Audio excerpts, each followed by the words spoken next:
The history of our story began long ago.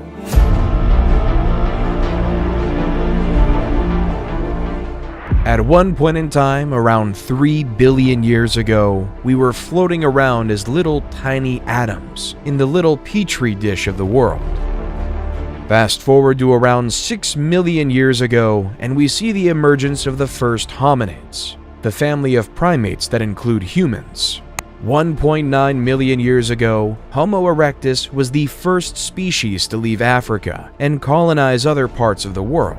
They had larger brains than their primate ancestors. Around 400,000 years ago, the first evidence of the Neanderthals. Their bodies were adapted to the cold environments of Europe and Western Asia. Their distinctive facial features were some of the most human-like ever seen. Then came us, the only surviving species of the Homo genus. But we begin our story in the fertile lands of Mesopotamia in 4000 BCE, nestled between the great Tigris and Euphrates rivers in the Sumerian city of Uruk. Instead of relying on hunting and gathering like our ancestors of the past, the citizens of Uruk were able to develop a way to harvest cereal grains like wheat and barley. However, turning cereal grains into edible foods took a lot of work.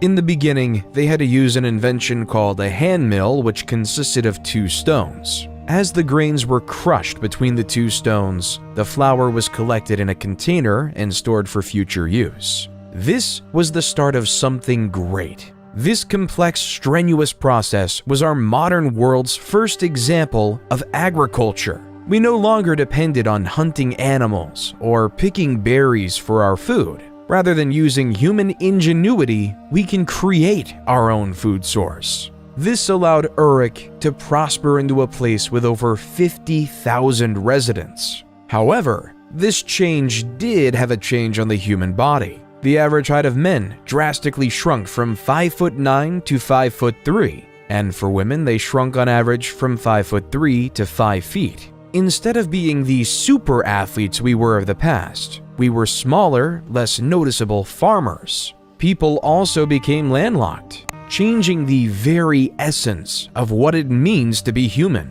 In the early 3000 BCE, according to legend, King Gilgamesh began his rule as a Sumerian king of his region. However, by the end of 3000 BCE, the Akkadians ousted the Sumerians. Sargon the Great took power and conquered all of Sumeria.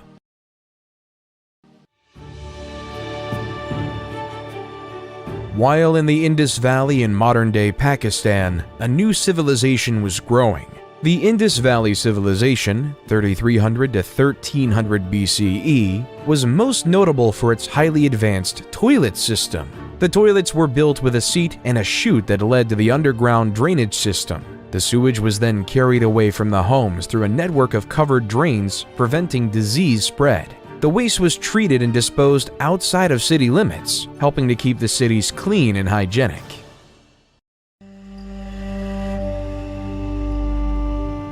While in Egypt, they were more consumed with building pyramids than basic human plumbing.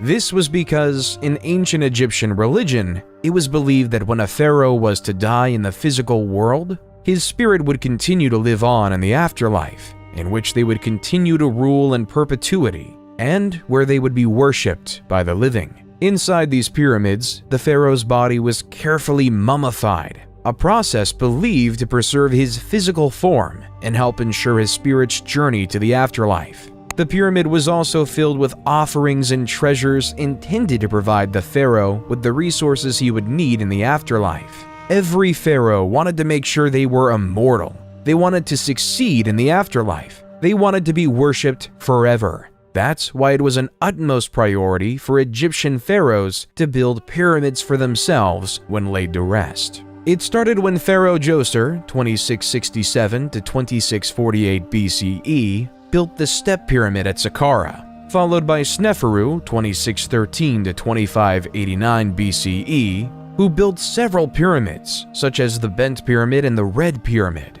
Then came the pharaoh Khufu, 2589 to 2566 BCE, who built the famous Great Pyramid of Giza in a labor-intensive 20-year process, one that the world still marvels at today. Khufu was then followed by pharaohs Khafre and Menkaure, who built the slightly smaller second and third pyramids of Giza respectively.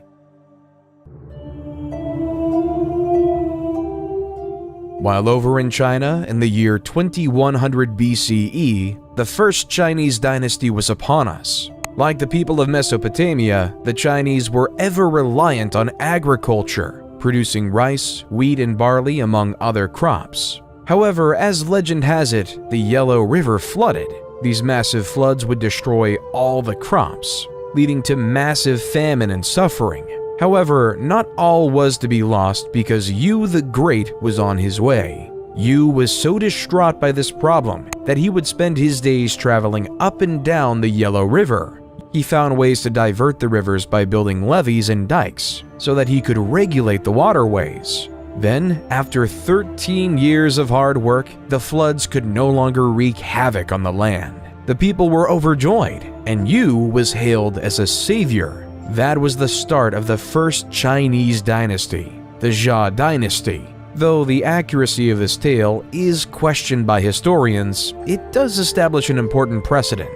The idea is that power ought to follow one's merit. An individual who deserves absolute power shall have absolute power. This idea would shape the world for years to come and cause the people of ancient China to follow him to create the first ever Chinese dynasty.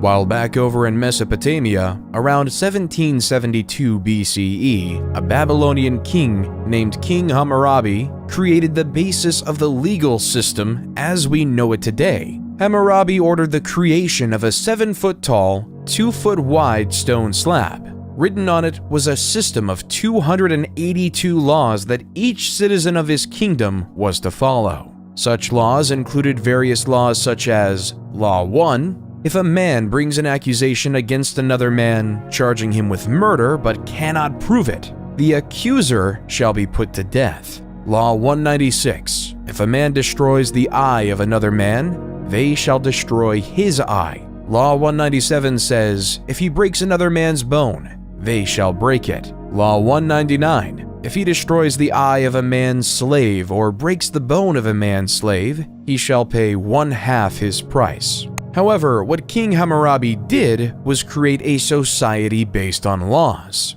He laid out strict laws, placing people into certain castes of life and value. Everyone was worth a different amount based on what class they were in society. There was no illusion of equality in ancient Babylon. Instead, it was pretty clear the value of a noble's bone was worth more than a plebeian's, which in turn was worth more than a slave's. An idea we continue to see throughout history.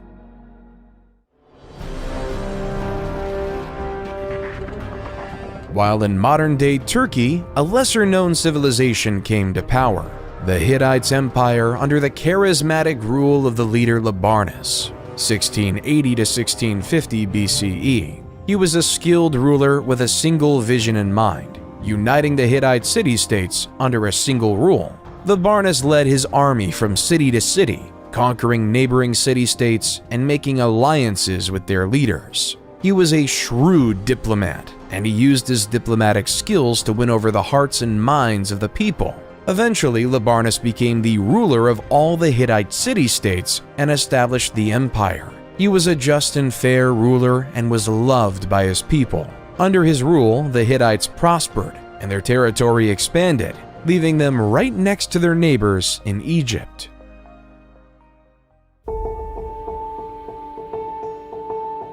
While in modern-day Greece, a collection of city-states emerged on the European continent. Mycenaean Greece, 1600 BCE to 1100 BCE, was dominated by an elite warrior society and consisted of a network of palace-centered states that developed rigid hierarchical, political, social, and economic systems. At the head of this society was the king. However, unlike a unified civilization, each city was on its own. A city-state is a city that, with its surrounding territory, forms an independent state. The development of city-states such as Troy, Mycenae, and Pylos start to grow. The first remnants of the Greek written language, known as Linear B, also started to emerge. The first record of any Indo-European Greek record we have today.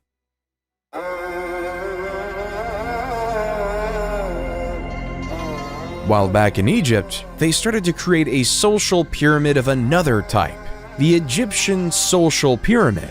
Like the Great Pyramid of Giza, it is more prominent at the bottom and tinier at the top. At the bottom lays the peasants and the slaves. They were responsible for doing all the manual labor. They worked on the lands. They would spend the day in and day out farming, producing food for all of Egypt. Then, when the season to farm was over for the year, they would work on the pharaoh's massive building projects, literally building the pyramids. Slightly above the slaves came the artisans. They were the stonemasons, the plasters, and the sculptors who created the exuberant art the wealthy desired, and for Egypt is most known for today. Then came the merchants, who spent their days navigating the Nile, trading gold, papyrus, and linen to anyone who could afford it. They were well respected and able to make a healthy profit by selling. Then came the scribes. These masters of the world would go to specialized scribe schools just to master the language of ancient Egyptian hieroglyphics. In practical use, these scribes took account of the stores of food, various tax documents, and even the daily lives of the pharaoh. After the scribes came the soldiers. The soldiers were tasked with protecting the Egyptian empire. They dedicated their lives to defend or make preemptive strikes against their enemy. Generally, they were well fed. Then, near the top, came the bureaucrats. These high-ranking government officials did essential tasks at the top of society, like the viziers, who ran the logistical tasks necessary to run a civilization. The priests oversaw taking care of the temples to ensure the gods were well cared for. The nobles oversaw specific regions of the empire and kept order in said regions. At the top, the purpose of everyone below was the pharaoh, the king and the mediator between the gods and the world of men.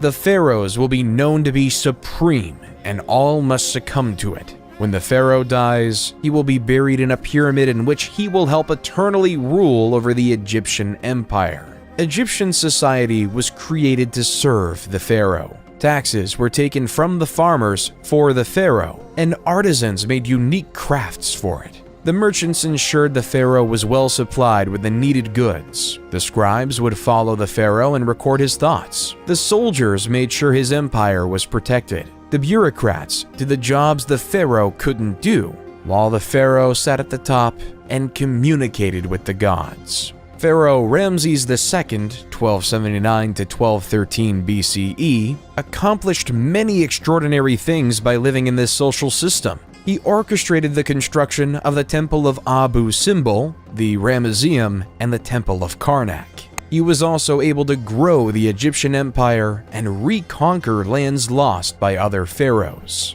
except for the land claimed by the Hittite Empire.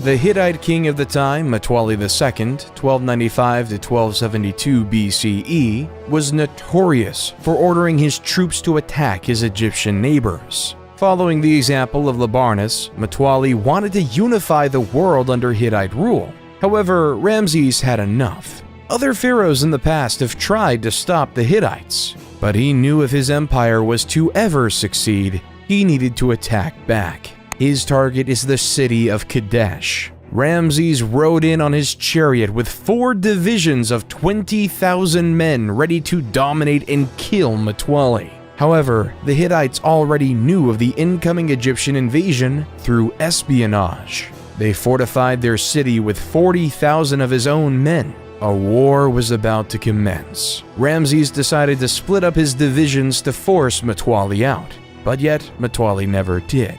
A gruesome mistake. Splitting up his forces left him exposed, unable to get an advantage, allowing Mtwali and the people of Kadesh a chance for victory.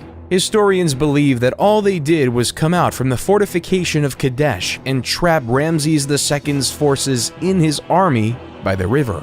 But yet, for some unknown reason, they never did, leaving the Battle of Kadesh to end in a draw. After the battle, though, both sides decided it would be best to stop attacking each other, that they should live in peace and unity in this world. Then, after the death of Mutwalli, the new king Hattusili III took the throne of the Hittite Empire. Through the means of messengers in the year 1258 BCE, both Ramses and Hattusili signed the first peace treaty to ever exist. Reading in part, Ramses the Great King, the king of the country of Egypt, shall never attack the country of Hatti to take possession of a part of this country. And Hattusili, the great king of the country of Hatti, shall never attack the country of Egypt to take possession of a part of that country. Then, a period of friendship occurred between these two once warring nations. The Hittites were skilled in metalwork and taught the Egyptians to make superior weapons and tools. At the same time, the Egyptians, master of agriculture, shared their knowledge with the Hittites, trade for the benefit of both civilizations. Both civilizations prospered because of this. Peace can lead to prosperity. The agreement was kept in place until around 1200 BCE because that's when the Hittite Empire fell, because of the constant attacks they faced from the Sea People, leaving the Hittite Empire to be lost in the state of history.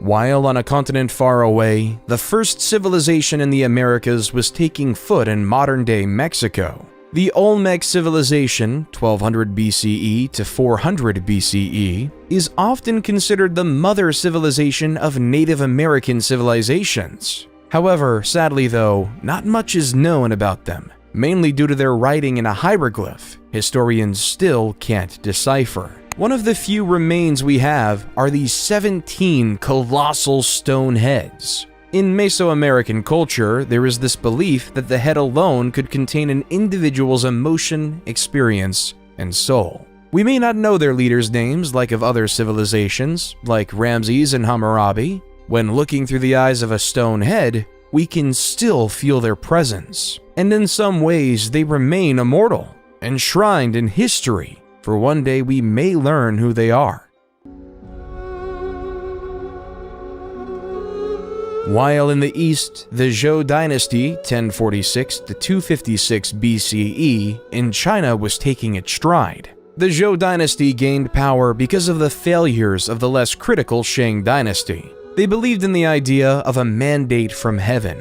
This resulted in 4 principles in the Chinese dynastical structure that would be repeated repeatedly. 1. Heaven grants the emperor the right to rule. 2. Since there is only one heaven, there can only be one emperor at any given time. 3. The emperor's virtue determines his right to rule. And 4. No one dynasty has a permanent right to rule. A ruler in dynasty could lose the mandate from heaven, and the heavens weren't always on the side of the rulers. Over time, it will fade into another dynasty. The heavens would send signs of droughts, famines, floods, and earthquakes across the land, signaling they'd lost the blessing from above.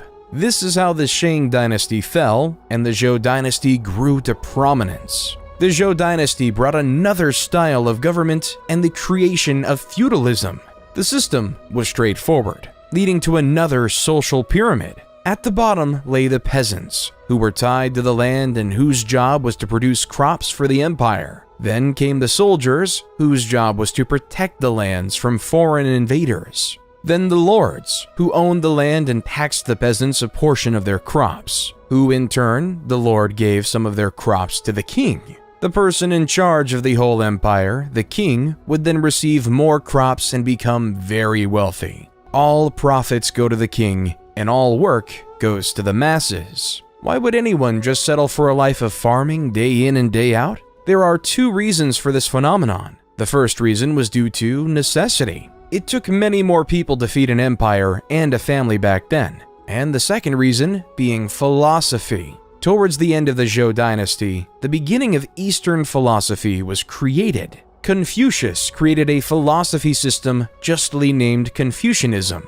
which is focused on the importance of respect, loyalty, and responsibility in all relationships in life. A central concept of Confucianism is called Li, which can be translated as rituals, customs, or manners. Li refers to the formal and informal social conventions that guide societal behavior. It is seen as maintaining order and harmony in social relationships, while Lao Tzu created another philosophy called Taoism. The word Tao means the way or the path, and Taoism teaches that individuals should seek to align themselves with the natural flow of the universe, rather than fighting against it. Live your life as peacefully with yourself as possible, and don't worry about external things outside your control. Just focus on your farming. One of the most famous contemporaries from Taoism is the idea of yin and yang, representing complementary and interdependent forces in nature, such as light and dark,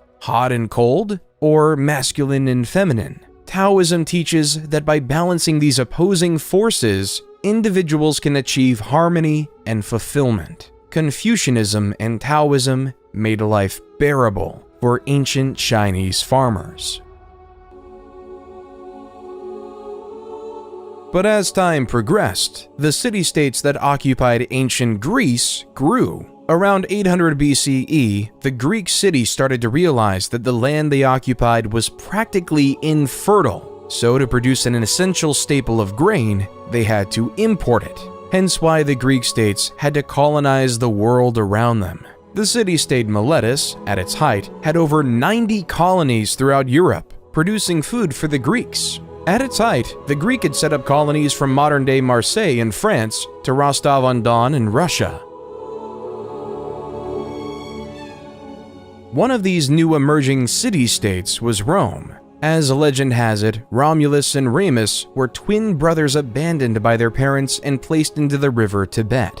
As the basket floated across the river, a female wolf discovered the two orphans and nursed them back to health. When Romulus and Remus became adults, they decided to find a city where the wolf rescued them. However, this created turmoil as both brothers wanted the site to be named after themselves. As Romulus and Remus fought relentlessly, eventually Romulus came up with the final blow and killed Remus, creating Rome in 753 BC. While the Greek city-states might have been colonizing, Cyrus the Great was about to take over an empire. At the time, the Persians were subjugated to the rule of the Medes Empire. According to legend, after his grandson Cyrus was born, King Astyages of Medes had a vivid dream that his little grandson would one day stage a revolt against him. King Astyages knew what to do and ordered his chief advisor to kill the baby. But the chief advisor gave the baby off to a shepherd to be raised instead. However, troubles weren't over for Cyrus. When he was 10, King Astyages found Cyrus. King Astyages wanted to kill him because the dream was very clear. This man will revolt against you. Yet, against his better senses, Cyrus was allowed to live. King Astyages' biggest mistake. When Cyrus was a man, he gathered his army and revolted against his maternal grandfather. The two, but as prophecy had it,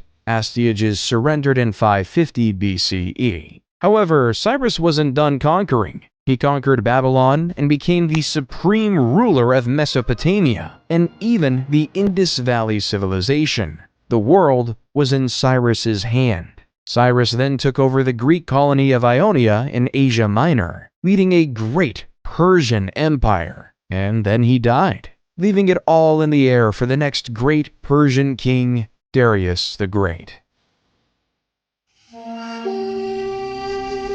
While back in Greece, various city-states started to gain power, but two were at the forefront: Sparta and Athens. Sparta was a military powerhouse. The famous Spartans believed everything should focus on physical strength and war. When a new young Spartan was born, it would be slaughtered if it didn't look healthy. Boys were taken from their families at a young age and were trained to become soldiers. The brutal training included physical conditioning, weapons training, and harsh living conditions. The entire life of a Spartan was to win a war. Their society reflects it with three main groups. The ruling class consisted of aristocrats who held political power, the free non-citizens who were not allowed to participate in government but were still expected to serve in the military, and the helots, a group of enslaved people that provided labor for the Spartan state. Life in Sparta was harsh, brutal, and militaristic. While their neighbors up north were experimenting with this idea of democracy, Athenian democracy was a highly complicated mess. There were two branches, the Council of 500 and the Assembly. The Council of 500 was selected randomly by a process known as sortition. Athens itself was made up of 10 different tribes. Each tribe was responsible for providing 50 citizens to serve for 1 year in the Council of 500 via random selection. Each eligible citizen would be given a personalized token. Those tokens were inserted into a particular machine called a clariturion. This long-lost technology included tubes and balls, which somehow selected 50 residents of each tribe to join the illustrious Council of 500. While in the Assembly, there was a system in place that said that every single citizen had a vote. Of course, to be a citizen, you had to be a male and not a slave, and either born in Athens or to Athenian parents.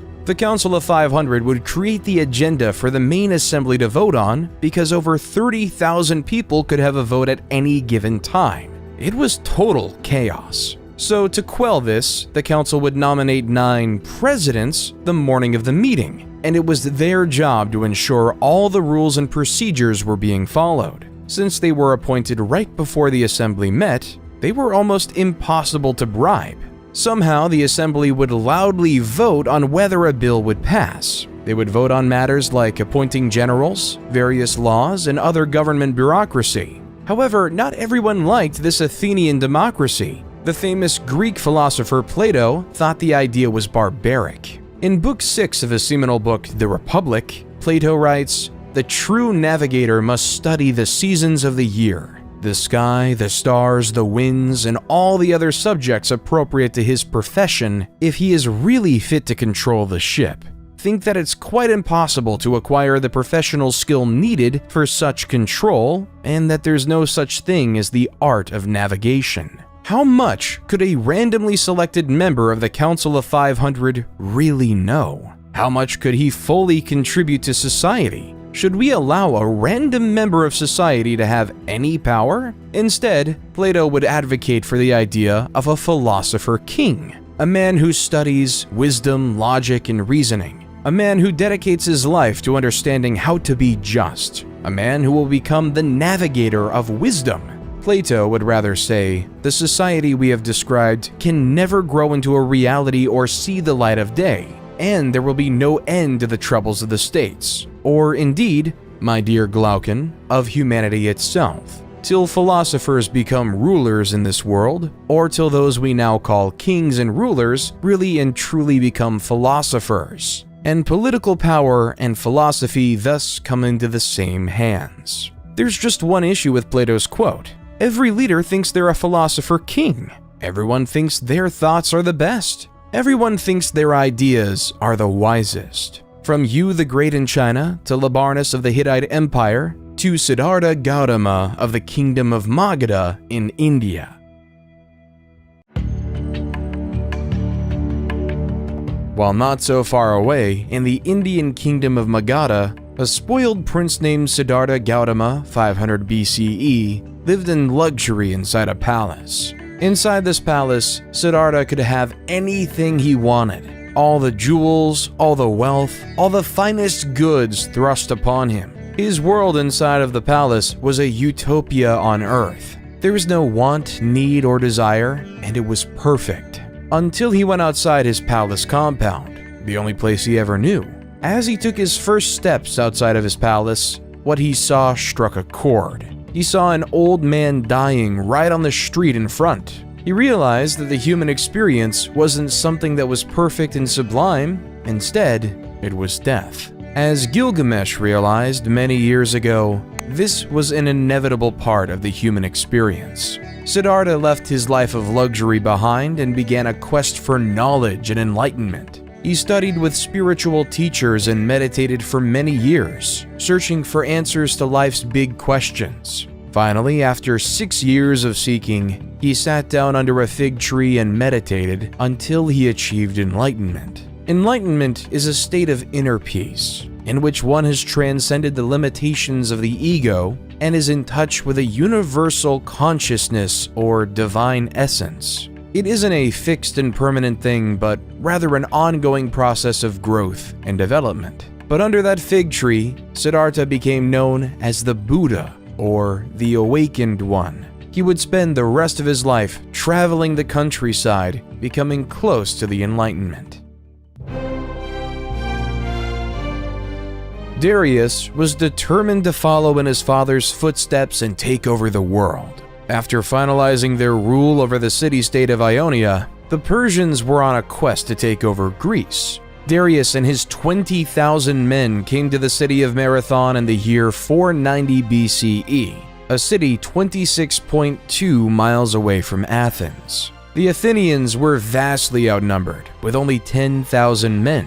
As the Persians were trying to regroup, the powerful Greek hoplites crushed the weaker Persian foot soldiers by routing the wings before turning towards the center of the Persian line. The remnants of the Persian army fled to their ships and left the battle. Early historians believe the battlefield littered 6,400 Persian bodies, while the Athenians lost only 192. So the Persians retreated, and an Athenian messenger named Pheidippides ran the 26.2 miles from Marathon to Athens, exclaiming with joy how the Athenians just beat the mighty Persian Empire.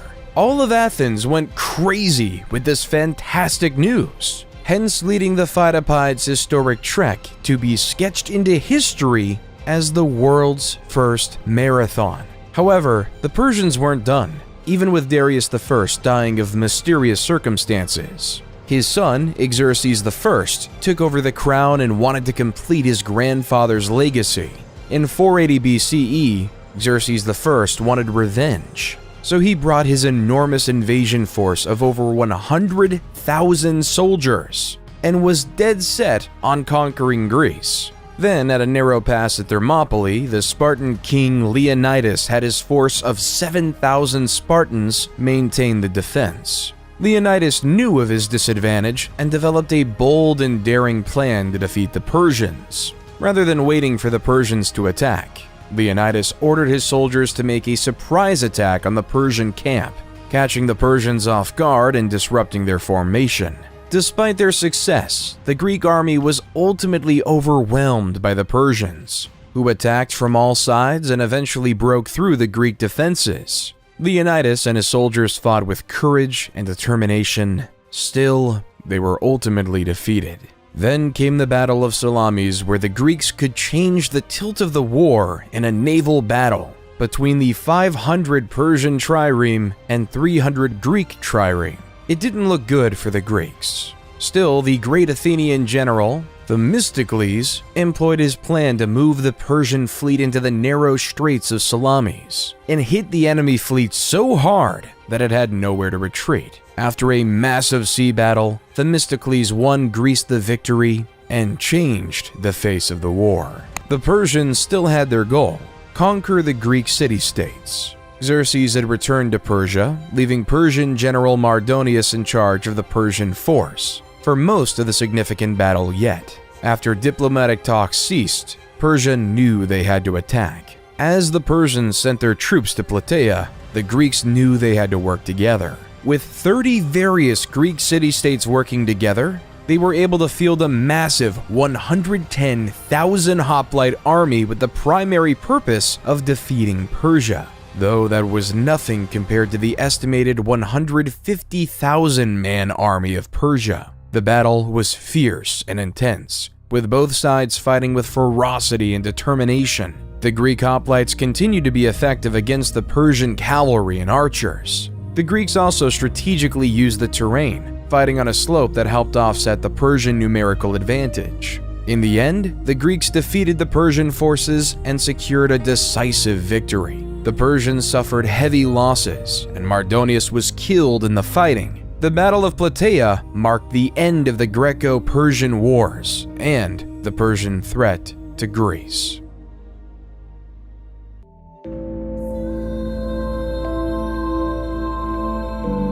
After the Persian War, life in ancient Greece was spectacular. A golden age of culture was upon us. With no longer having to face the threat of war, Athens was able to create architectural wonders, such as the Parthenon. The Parthenon sits upon the Athenian Acropolis, a prominent hill overlooking the city of Athens, to show its wealth and culture. No matter where you'll go in Athens, you can still see the Great Parthenon even today. Then came the theater. Around this time, the state would sponsor the most significant poets to create stories in the Athenian festival, called the City Dionysia, a festival designed to worship the Greek god of theater and fertility, Dionysus, creating playwrights such as Sophocles, Aeschylus, and Aristophanes. States were hungry for power. Athens was recruiting city-states into their Delian alliance, while Sparta was recruiting city-states into their Peloponnesian alliance. Both Sparta and Athens felt like they should control the city of Korkia, hence why in 434 BCE, war was upon the Greek peninsula, resulting in naval battles such as the Battle of Siblos and the Battle of Pylos. By 421 BCE, a short peace was negotiated. However, this peace would not last, and Athens had their eyes on Sicily. Initially, the expedition was going well. The Athenians established alliances with several Sicilian cities, and won several minor skirmishes against the Sicilian forces. But soon, Alcibiades, one of the greatest naval generals in history, was recalled to Athens to face charges of sacrilege. The Athenian fleet was left without his leadership. In his absence, the expedition began to unravel. The Athenians could not take the city of Syracuse, which had fortified its defenses and was well prepared for a siege. The Sicilians were aided by reinforcements from Sparta, which saw an opportunity to strike a crippling blow against its arch-rival Athens. The Athenians suffered from a lack of supplies and were plagued by disease. At the same time, the Syracusans launched a series of surprise attacks and ambushes. Finally, after months of grueling fighting, the Athenian fleet was destroyed in a decisive battle. Thousands of Athenians were killed, and many more were captured and enslaved. A decade after that, Athens fell to the Spartans. The age of legendary Greece was now over. Both Athens and Sparta were significantly weaker, never to regain the same power they once had, leaving the world ready for a philosopher king to conquer it all. Then, in the east, the mandate of heaven was up. The Zhou dynasty, after a long 800-year rule, it was deemed by the heavens that their empire was up, which led to a period known as the Warring States, 474 to 221 BCE. This resulted in Han Fizi, who created a new philosophy called legalism. Followers of legalism believed that people were inherently selfish and would only act in their own self-interest, and that the only way to keep them in line was through a system of rewards and punishments that was clear and consistently enforced. This resulted in Fizi claiming that the best way to achieve social order was by establishing a powerful ruler responsible for enforcing the law and punishing wrongdoers. He also believed the ruler should have complete control over the military, the economy, and society. While in the heart of the Oaxaca region of Mexico, the Zapotec civilization started to flourish. The capital city of Monte Alban was being built on a mountaintop overlooking the entire Oaxaca Valley. Perched on the mountaintop overlooking the Valley of Oaxaca, the city was home to a ruling elite who oversaw a hierarchical social structure that included middle-class artisans and lower-class farmers. The people of the Zapotec civilization were known for their innovative agricultural practices. including the cultivation of maize and other crops, which sustained their communities in times of drought and other environmental pressures. They also developed an early writing system, which used a combination of symbols and glyphs to represent words and ideas. They developed an advanced calendar system based on 260-day and 365-day solar cycles. In Greece, during the year 356 BCE, in the city of Pella in the Kingdom of Macedon, the greatest commander in history was born. Alexander the Great grew up knowing he would be a leader, and was the son of King Philip II and Queen Olympia. But the teacher was much more impressive. Since he was a kid, Alexander was tutored by Aristotle. Aristotle is the man who is known as the father of logic. He created the fields of biology and taxonomy by introducing a way to think called the scientific method, a method that is still taught in schools to this day. He also wrote extensively about philosophy, ethics, and art, changing the face of the world as we know it today. This is the man who was in charge of teaching Alexander the Great. Alexander was 20 when his father was assassinated, but his excellent education allowed him to take over the rest of the world. After his father died in 336 BCE, Alexander was hell-bent on keeping his family's power. So when the Greek city of Thebes decided to revolt, Alexander and his army marched 240 miles in 14 days. When Thebes refused to surrender, he razed the entire city to the ground, and 6,000 were killed, and the rest were sold into slavery. The rest of the Greek city-states recoiled in fear, allowing Alexander to do as he pleased, leaving for his new target to be Persia and the new Persian king, Darius III.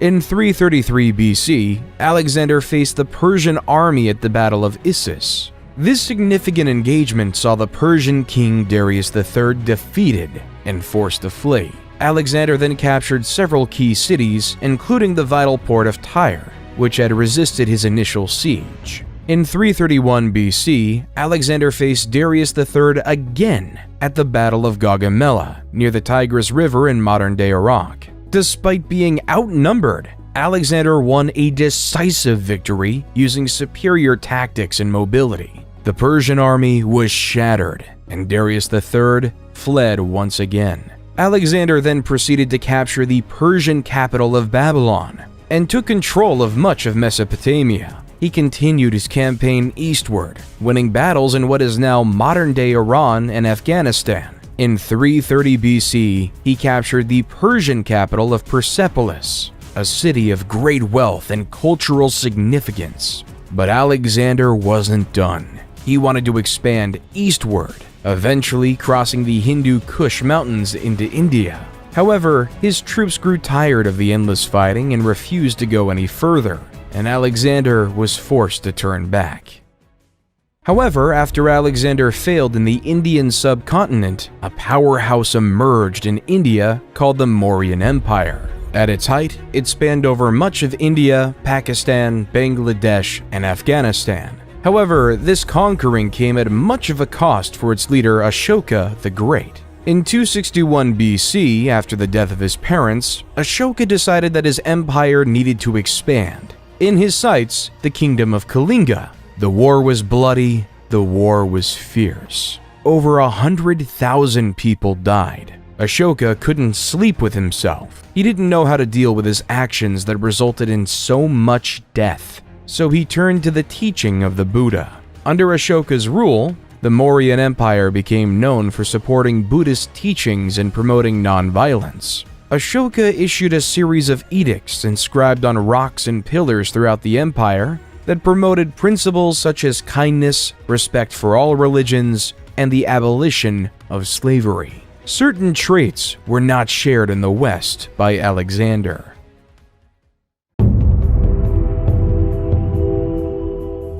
In the West, it was deemed honorable to die in combat, and a hero's death would be remembered forever. A farmer will die in anonymity. Alexander died a few years later in Babylon at the age of 32. Throughout his expedition, Alexander was spreading Greek ideas founded by his once wise teacher, bringing the rise of Greek ideals across the land, starting the seeds of the Western cultures we see today. Once Alexander died, his empire just could not sustain itself. His generals feuded as to who should be the leader of this great empire. Everyone wanted power, yet in fighting, left to waste in oblivion. Eventually, in 323 BC, after senseless wars, the Greek generals divided the world into three major empires: the Ptolemies in Egypt, the Seleucids in the east, and the Antigonids in Greece. Ptolemies, one of Alexander's generals, led Egypt into a period of prosperity. Inspiration by his former leader, Ptolemies built the Library of Alexandria, a hub for an intellectual scholarship. Intellectuals from all over will come to the library to exchange ideas and thoughts throughout the world, leaving us to have great philosophers like Plato and Aristotle to be the backbone of our culture. While the general Seleucid was given the keys to the city of Babylon. Babylon at this time was a cultural hub melting Greek, Persian, Indian, and Central Asian cultures. Seleucid, though, preferred Greek ideas and Greek language. The Seleucid Empire was at its height during the reign of King Antiochus III, 223 BC to 187 BC. Under King Antiochus III, the Seleucids encompassed a vast territory from modern-day Turkey to modern-day Pakistan, one of the largest empires on record until the rise of the Romans. While the Antigonids did not have nearly as much success. By the time Antigonids I took power, the Greeks were just a shell of what they once were. The age of the Greeks was behind us. The Ptolemies, the Seleucids, and the Antigonids went astray from the Roman Empire. However, for Rome to rise, it had to face a powerful foe, Carthage. Both Rome and Carthage had a desire for the same city-state, Messina, on the island of Sicily. This would give either civilization a foothold to grab power in the Mediterranean. The First Punic War was upon us, and after 20 years of fighting, in the year 241 BCE, and the defeat of Carthage, the Treaty of Lutatius was signed. The peace, though, was short-lived. In 218 BCE, the Second Punic Wars began when the Carthaginian general Hannibal invaded Italy with his army, including elephants, to conquer Rome. Hannibal won several early battles, including the Battle of Cannae in 216 BCE. Still, he was ultimately defeated by the Roman general Scipio Africanus at the Battle of Zama in 202 BCE. The war resulted in the complete defeat of Carthage, which was forced to cede its territories to Rome, and the end of the Carthaginian Empire. There was no doubt in the world anymore that it was time for the Romans to take charge in the West. While in the East, after the end of the Warring States period, Qin Shi Huang and the Qin Dynasty were an absolute power. 221 BCE to 206 BCE, Qin was determined to turn diverse China into a unified Chinese empire. He divided the lands into 36 command areas supervised by a governor, military commander, and imperial inspector. It was expected that you followed the will of Qin or else you would face harsh penalties. The basic ideas of legalism in action, strong government, harsh laws, and inheriting knowing that humans were necessarily selfish. However, their mandate from heaven ran quite quickly. After Qin Shi Huang's death, China was in turmoil with another dynasty on foot. Liu Bang, leader from 206 to 195 BCE, after leading a revolt against the Qin, was declared emperor of the new Han dynasty. Instead of following the strict legalistic mindset of the Qin, Liu decided to set his empire as a Confucianist paradise. The ideals of moderation, virtue, and piety, as set through Confucianism, were marched throughout the empire, weaving the cocoon of a powerful dynasty. During the Han Dynasty, the production of silk was ever increasing, and the idea of profits was in the minds of all. So in 138 BCE, Emperor Han Wu sent an imperial convoy to make contact with cultures of Central Asia and the Mediterranean. Then, after the routes were established, Chinese merchants and traders would bring their silk across the Silk Road to the Middle East and eventually Europe, where it would be sold at high profits, though in the beginning the route was relatively short.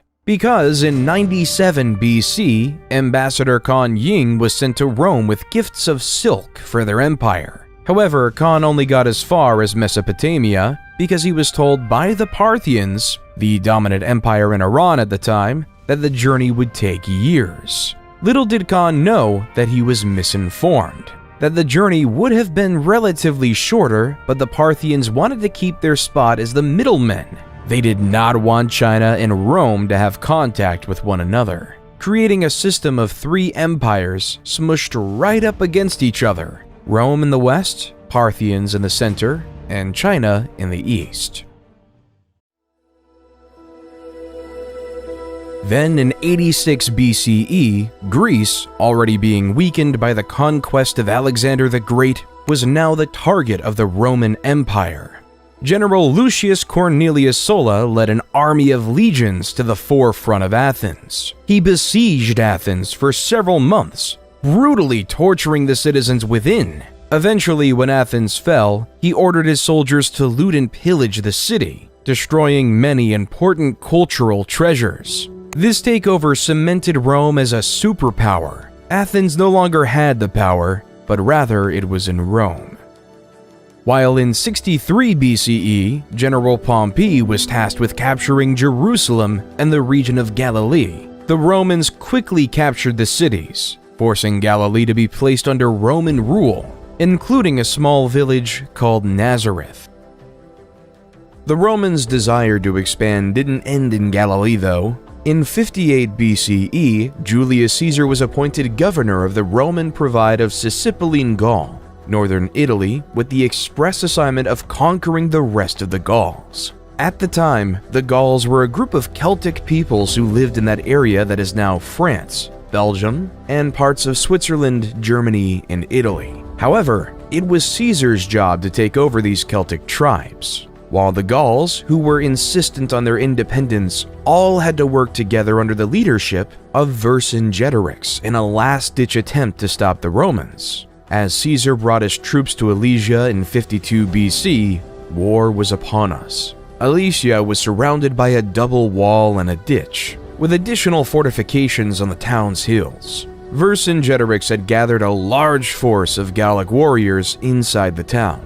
In contrast, Caesar had assembled a sizable Roman army outside the walls. Caesar realized that a direct assault on the town would be complex. So he surrounded the Gallic forces and starved them into submission. He ordered the construction of a series of fortifications around Alesia, including a circumvallation wall that encircled the town, and a second wall and ditch that faced outward to defend against any attempts to break out. Over several weeks, Caesar's forces engaged in a grueling siege of Alesia, with both sides suffering heavy losses. The Gallic warriors inside the town made several attempts to break out, but they were repelled by the Roman forces. The tide of the battle turned in favor of the Romans when a second Gallic army, led by Vercingetorix's ally Commius, attempted to relieve the siege. Caesar sent a detachment of his forces to intercept the Gallic reinforcements. After a fierce battle, the Roman soldiers emerged victorious. With his forces surrounded and facing starvation,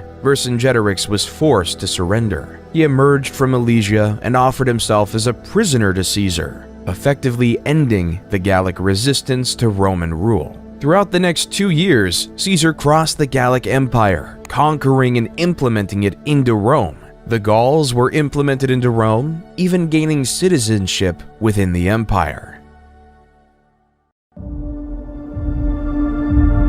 However, the Senate was not happy with Caesar. Even though he had great success against the Gauls, the Roman Senate wanted him to stop.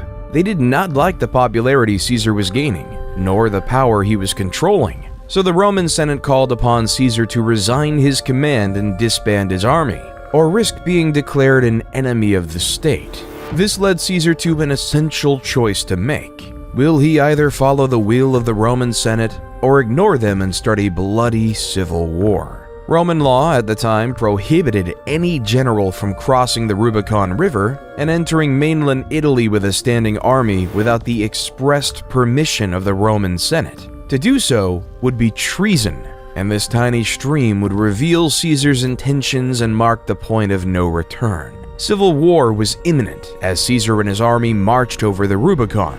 Battles in Corfinium and Pharsalus showed the Senate that Caesar was a worthy foe. So the Roman Senate appointed his son-in-law, Gnaeus Pompey, to lead the Roman forces against his father-in-law. Both parties knew the importance of Spain, due to it providing a link between Italy and the rest of Europe.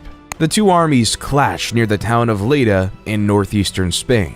Caesar's army was significantly outnumbered, but he could use his superior military tactics and training to gain the upper hand in the battle. After several days of intense fighting, Caesar emerged victorious, forcing Pompey's forces to retreat, declaring Caesar as the new leader of Rome.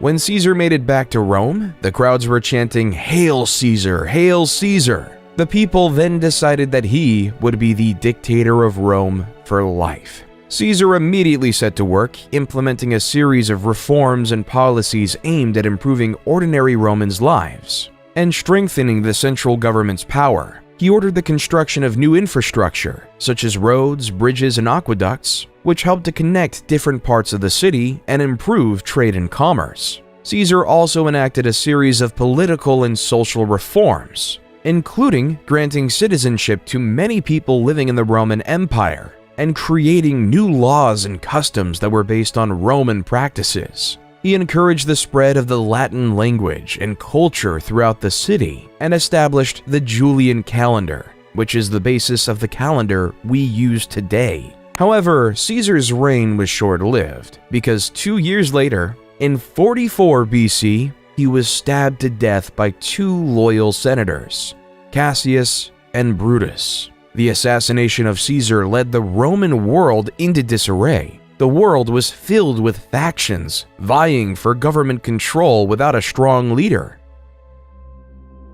Octavian, Caesar's son, who was 18 then, came to Rome to claim his inheritance and assert his place in the political landscape. He quickly aligned himself with Caesar's loyal lieutenant, Mark Antony. Together, they defeated Caesar's assassins at the Battle of Philippi in 42 BCE. However, tensions soon arose between Octavian and Antony as both men vied for control of the Roman Empire. In 31 BCE, their forces clashed in the naval Battle of Actium, which resulted in Octavian emerging as the clear victor. Antony fled to Egypt with his lover, Cleopatra, and the two committed suicide the following year. With Antony's defeat, Octavian emerged as the undisputed ruler of Rome. In 27 BCE, he was appointed Augustus and became the first Roman emperor.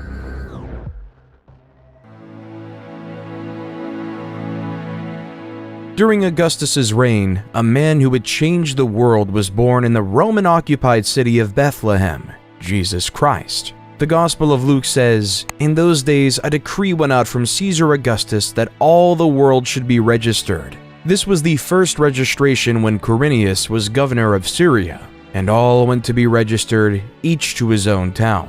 Luke 2:1-3. This census was an essential factor in Roman society because it established the population counts in these various communities, making it possible to tax these various citizens. So the highly pregnant Mary and her betrothed husband Joseph had to travel 90 miles on foot from Nazareth to Bethlehem to complete this legally required Roman census. When they arrived in Bethlehem, many other descendants of the King of David, or members of the Jewish faith, were also going to Bethlehem for the census. They found out that there was no room for them in the inn, so they were forced to take shelter in a stable where Mary gave birth to Jesus. Jesus was later named King of the Jews. After Jesus' birthday and the completion of the census, Mary and Joseph returned to Nazareth with their extraordinary son. As the years of Jesus went on, stories about him grew. More and more followers began to worship Jesus as their Messiah. They claim that he can catch an endless amount of fish. They claim that he can cure the blind, and they claim that he was the Son of God. So these followers, specifically his disciples, started to write down his entire life journey. 4 of his closest disciples, Matthew, Mark, Luke, and John, wrote down the main chunks of the book in these parts called Gospels. Each of these Gospels covered almost all of the same events, the narrative life of Jesus Christ. This narrative testimony of a child born in a stable changed the world forever. Even though many loved Jesus, some viewed him as a threat. Emperor Tiberius succeeded Augustus and reigned from 14 AD to 37 AD. Tiberius was notorious for his delators, a network of informants rewarded for spying and reporting on suspected traitors and criminals. Criminals reported on by the delators had to face a treason trial, often resulting in executions or forced suicides. His prefect of Judea at the time, Pontius Pilate, was no stranger to the harsh punishment of traitors. As Jesus was influencing more and more people, he became more of a political threat. So, following the guidelines of Emperor Tiberius, Pilate was given no practical political choice other than to execute Jesus on the cross. Roman law was evident then. One must follow the emperor's will or else they will perish. As Jesus was crucified on the cross, a new religion was born: Christianity. In the beginning, Christianity was just a small sect of Judaism. Nevertheless, its growth would be unparalleled. Paul of Taurus would take the word of his chosen Lord across the known world. From Greece to Turkey to Syria, the word of Jesus Christ spread. His missionary tales are now documented in the New Testament as the Book of Acts. The more Paul went to different places, the more followers he gained. On the same token, it created more enemies. The divide between monotheism and polytheism was on the rise. It was beginning to get a lot tougher for Romans to accept a religious population that didn't believe in gods like Mars and Jupiter. So when the Great Fire of Rome occurred in July of 64 AD, Emperor Nero quickly blamed it on the Christians. The Great Fire was an event that destroyed 2/3 of the city of Rome. So, in order to pay for these massive repairs, Nero instituted heavy tributes across the empire. To meet at least a proportion of the costs, Nero also started to print more Roman currency, creating an inflationary effect for the first time in the empire's history. However, the individuals who lived under Roman rule, which wasn't in Rome proper, were upset by this new policy. So, in the holy city of Jerusalem in 66 AD, a revolt was on. At first, the first Jewish revolt succeeded, and the Jewish forces quickly expelled the unprepared Roman army. Then, the rebels gained some traction in the neighboring villages in Galilee. In response, the Roman Emperor Nero sent the general Vespasian to meet the Jewish forces, an endeavor that pushed most rebels into Jerusalem proper by the time Vespasian was proclaimed emperor in 69 CE. Then, around Passover in 70 AD, Vespasian and his forces sieged the city, depleting it of food and water within the walls of Jerusalem. The Jews started to quarrel within, leaving them more vulnerable to attack. By August, the Romans breached the defenses, killed much of the population, and destroyed many of their holy sites. With the Jews decimated, the strength of polytheism lived long. Then, in 98 to 117 AD, under Emperor Trajan, the Roman Empire was able to expand its greatest territorial extent, spanning all the way from modern-day Britain to the Persian Gulf. Roman rule was everywhere. Well, except for in the Americas, because the Romans didn't even know they existed. In the Americas, we can see the growth of various civilizations across the Andes located in modern-day Peru and Chile. The Mochi civilization was able to build monumental structures, like the Huaca del Sol and Huaca de la Luna, impressive pyramids that were the center of their religions. They also created advanced fertilization techniques that used bird droppings as fertilizer. Their highly centralized government made everyone know their place in society. While a little bit more south, the Nazca civilization is one enthralled in mystery.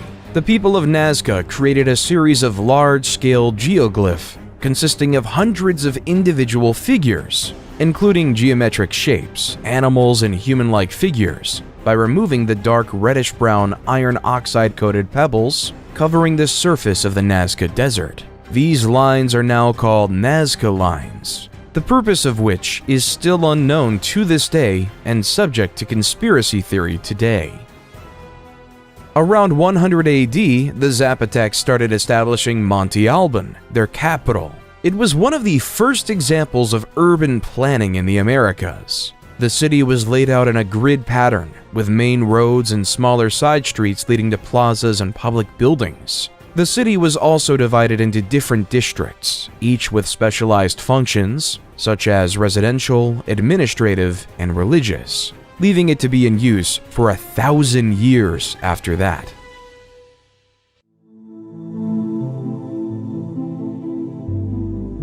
While back in Rome, after the end of Trajan's reign in 117 AD, a new emperor with a purpose was in hand. Hadrian was a man tasked with a near impossible, keeping the massive Roman Empire under one rule. He first had to deal with a crisis with the newly colonized Roman Britain. Like their predecessors in Judea, the Roman Brits did not like being Roman, so they started to cause unrest, and in the eyes of Hadrian, a real threat of revolution was on his mind. So Hadrian had ordered a massive wall, aptly named Hadrian's Wall, which spanned almost coast to coast, keeping it sunk in the conquered people's minds that the Romans were here, staving off revolution in one region. However, in Galilee, things weren't as peaceful. Simon Bar Kokhba led a rebellion of the Jewish people to free themselves from Roman rule.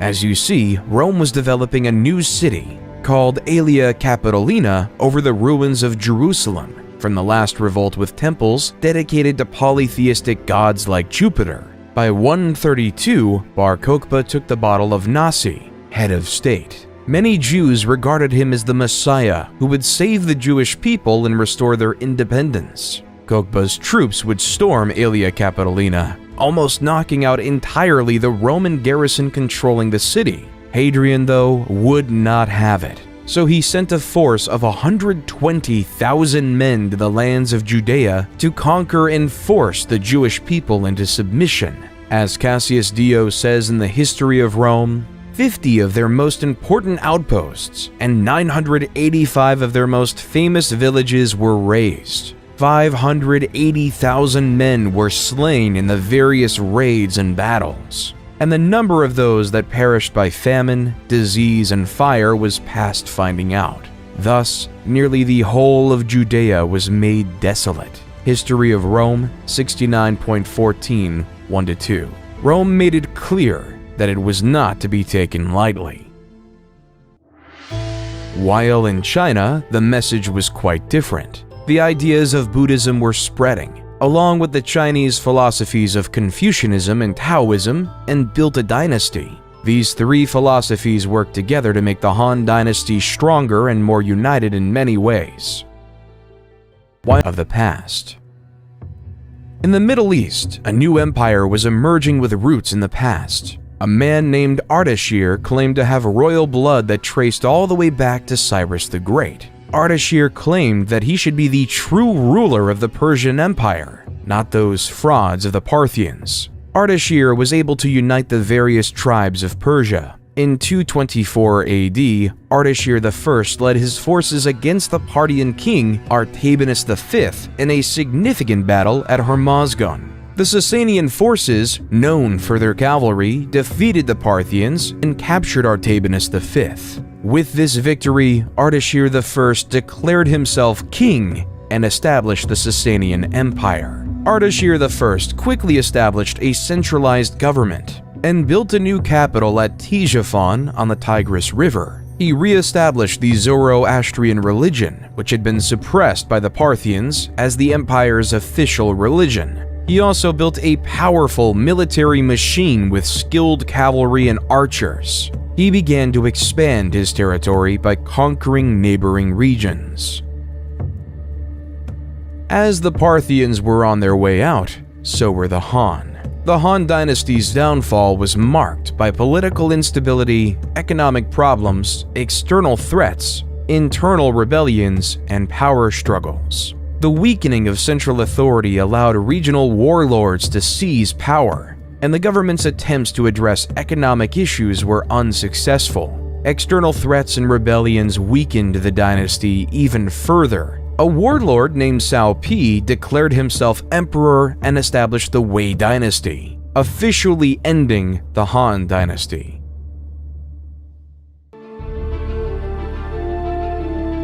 While back in Rome, Emperor Diocletian, 284–305, faced a problem. Rome was becoming too large and impossible to manage. So Diocletian created the Tetrarchy and divided the region into 4, where each region was governed by a separate emperor. Within the Tetrarchy, there were 2 types of emperors, Augustus and Caesars. Diocletian chose Maximian to be his equal to Augustus. In contrast, Galerius and Constantius were appointed to be Caesars. However, this system created uncontrolled chaos and anarchy. Each emperor had desires for power and ambition, and it all came to a head in 305 when power shifted. Both Diocletian and Maximian retired, and in 306, Constantius died. 3 out of the 4 original leaders were left out of the system, leading to a power vacuum to come. Emperor Constantine the Great was appointed by his father's army unilaterally as an Augustus and a Caesar at the same time to replace his father. At the same time, Maximin's son Maxentius felt as though he should have been appointed Caesar instead of Valerius Severus. So in 307, Maxentius sent his army and forced Valerius Severus to surrender. Come 308, Galerius appointed Licinius to replace him. So on the west side of Rome, 2 emperors wanted to rule. Constantine ruled over Gaul and Britain, and Maxentius ruled Italy and North Africa. Maxentius had a difficult time consolidating his power, and he faced increasing resistance from the people of Rome. To try and secure his hold on power, Maxentius ordered the construction of a new bridge across the Tiber River near Rome, known as the Milvian Bridge. Constantine saw Maxentius as a threat to his power, so he decided to march on Rome to confront him. As the 2 armies approached each other near the Milvian Bridge, Constantine had a vision of a cross in the sky, with the words, "In this sign, conquer." Some accounts suggest that this vision may have been a dream or a hallucination, while others suggest that it may have been a sign from God. Regardless of the nature of the vision, Constantine took it as a sign that he would be victorious in battle if he fought under the sign of the Christian cross. He had his soldiers paint this symbol on their shields and banners, and he went into battle with renewed vigor and confidence. The battle was fierce and brutal, with both sides suffering heavy losses. Maxentius had a larger army, but his troops were spread out and disorganized. Constantine was able to take advantage of this, and he was able to push Maxentius's forces back towards the Tiber River. In the chaos of the retreat, Maxentius was forced off the Milvian Bridge and into the water, where he drowned. Shortly after his victory, Constantine met Licinius at Mediolanum, modern Milan, to confirm several political and dynastic arrangements to produce the Edict of Milan. This edict gave power for Eastern Rome to Licinius and Constantine's sole power of the West. More importantly though, this document extended religious tolerance for Christians and restored any properties confiscated from them during the persecution. However, the peaceful coexistence of both rulers was short-lived. Though the edict allowed for the safety of Christians, Licinius was still very much a paganist. Their differences started to grow. All came near the city of Chrysopolis in 324 AD, where both armies went and fought. Constantine's military might was on display. He was able to force the Eastern Roman army towards the sea, leaving many to be killed or captured. Constantine was declared the sole leader of Rome, and Licinius was declared dead by hanging. He renamed the Eastern Roman capital from Byzantium to Constantinople, to celebrate his victory. Then in 325 AD, Constantine presided over the First Council of Nicaea, when the 300 bishops established the now famous Nicene Creed, which declared that Jesus Christ was begotten, not made, and of one substance with the Father. Constantine was finally baptized as a Christian on his deathbed in 337 AD.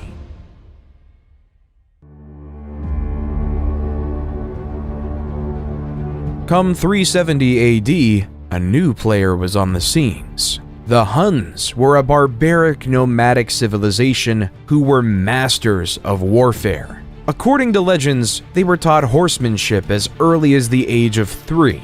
Also, they would attack their own with a sword to teach them how to endure pain. These people weren't to be messed lightly with. When they crossed the Volga River in 370 on their horses and lusted for blood, the Alan civilization didn't stand much chance. 2 years later, they attacked the Ostrogoths, an eastern tribe of Germanic Goths who harassed the Roman Empire by frequently attacking their territories. By 376, the Huns had attacked the Visigoths, the western tribe of Goths, and forced them to seek sanctuary within the Roman Empire. As the Huns dominated Goth and Visigoth lands, they earned a new reputation as the new barbarians in town and seemed unstoppable.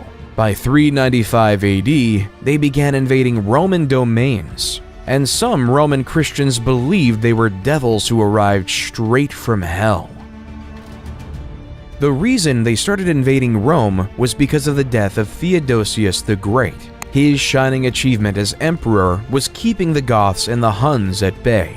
But on death, he decided to follow the ideas of Diocletian and split the empire up again, splitting up control between his two sons, Arcadius in the east and Honorius in the west, making Theodosius the last leader of a united Rome.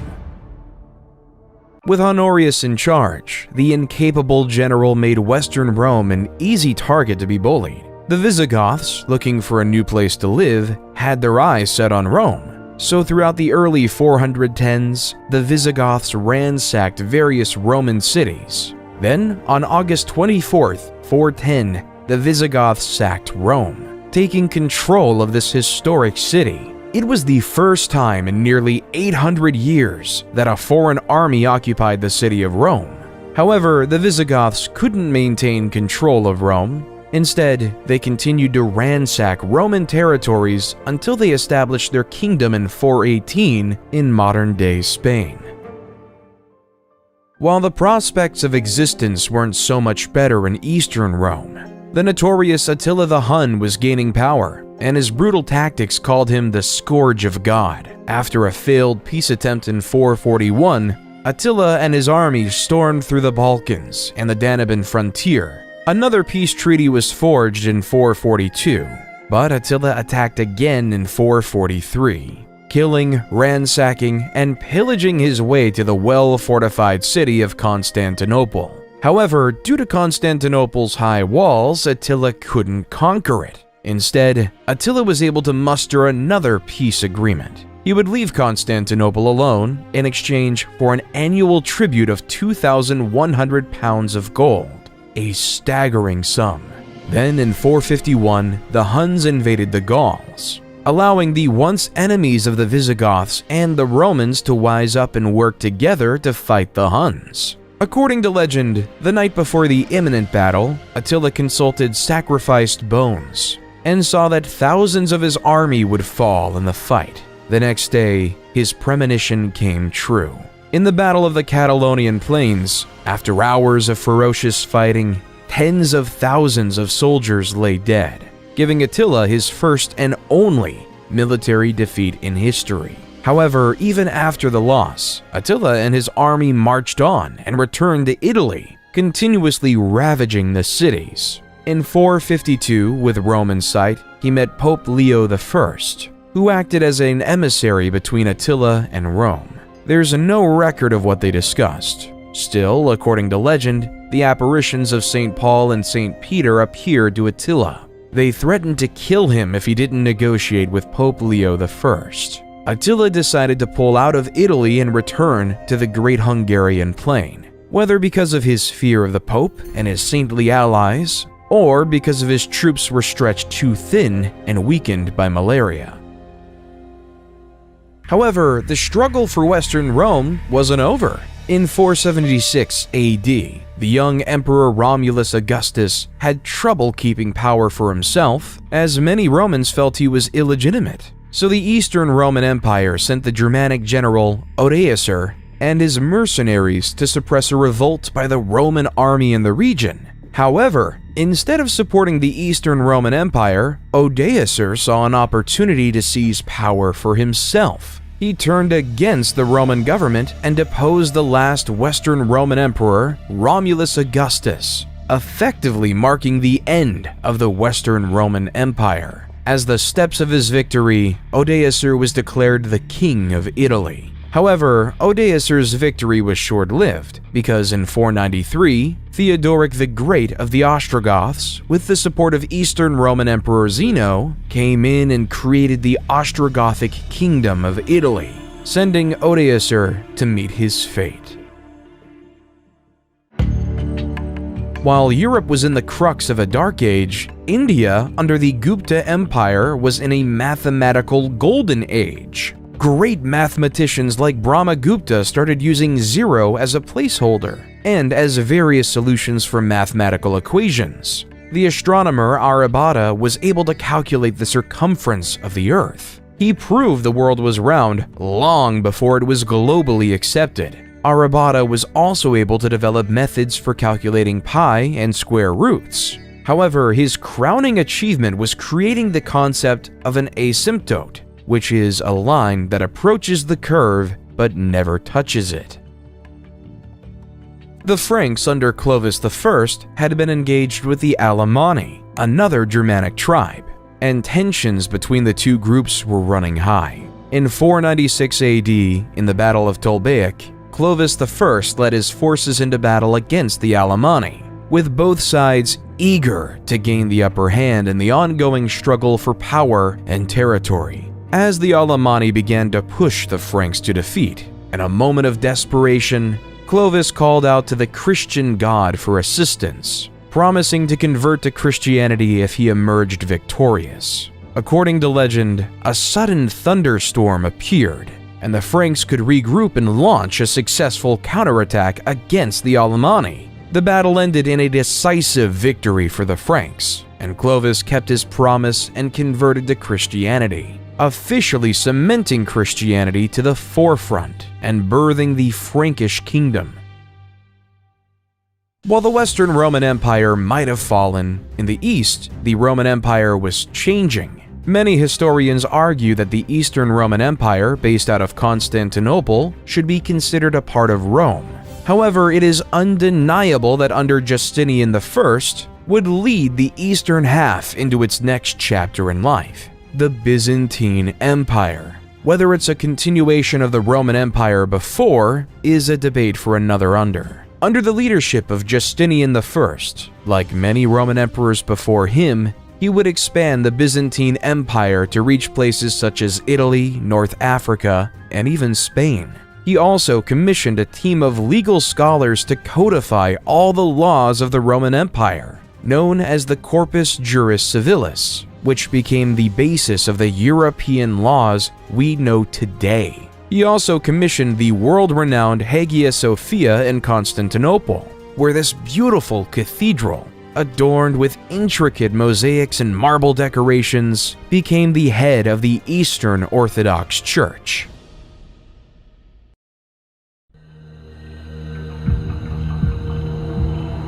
However, Jesus wasn't the only prophet at the time. In the small town of Mecca, a nomadic tribe called the Quraysh gave birth to a man who would change the religious world yet again, Muhammad. Muhammad was orphaned at an early age and was raised by his grandfather and later his uncle. As he grew up, he worked as a merchant, which earned him the nickname Al-Amin, meaning the trustworthy. On one of his pilgrimages in 610, Muhammad meditated in a cave on Mount Jabal Nur. The angel Gabriel appeared and relayed the word of God. Recite in the name of your Lord who creates a man from a clot, "Recite, for your Lord is most generous," became the opening verses of Surah, chapter 96 of the Quran. At first, Muhammad was reluctant, not knowing how to disclose this information. However, soon enough, Muhammad began to gather a small following, which was mocked by the pagans of Mecca. However, when Muhammad denounced idol worship, the leader of Mecca knew that he was through. So through the resistance from Mecca, Muhammad and his followers were eventually forced to emigrate to Medina, a city 260 miles away. There, Muhammad was instrumental in ending various civil wars, creating a prosperous Muslim community. Nevertheless, this prosperity would be challenged by the members of Muhammad's old tribe, the Quraysh and their allies, who marched up to Medina with a large army to attack the Muslims. Muhammad devised a plan that they could defend the city if they dug a trench around its perimeter, making it near impossible for enemy forces to penetrate. For several weeks, the Quraysh tried to break through the trench, trying and trying yet again. Eventually, strong wind and heavy rain caused the Quraysh forces to abandon the siege, marking the Muslims as victorious. In 630, the Muslim army marched into Mecca, taking the city with minimum casualties. Muhammad gave amnesty to the enemy leaders who once opposed him, converting most of the Meccan population to Islam.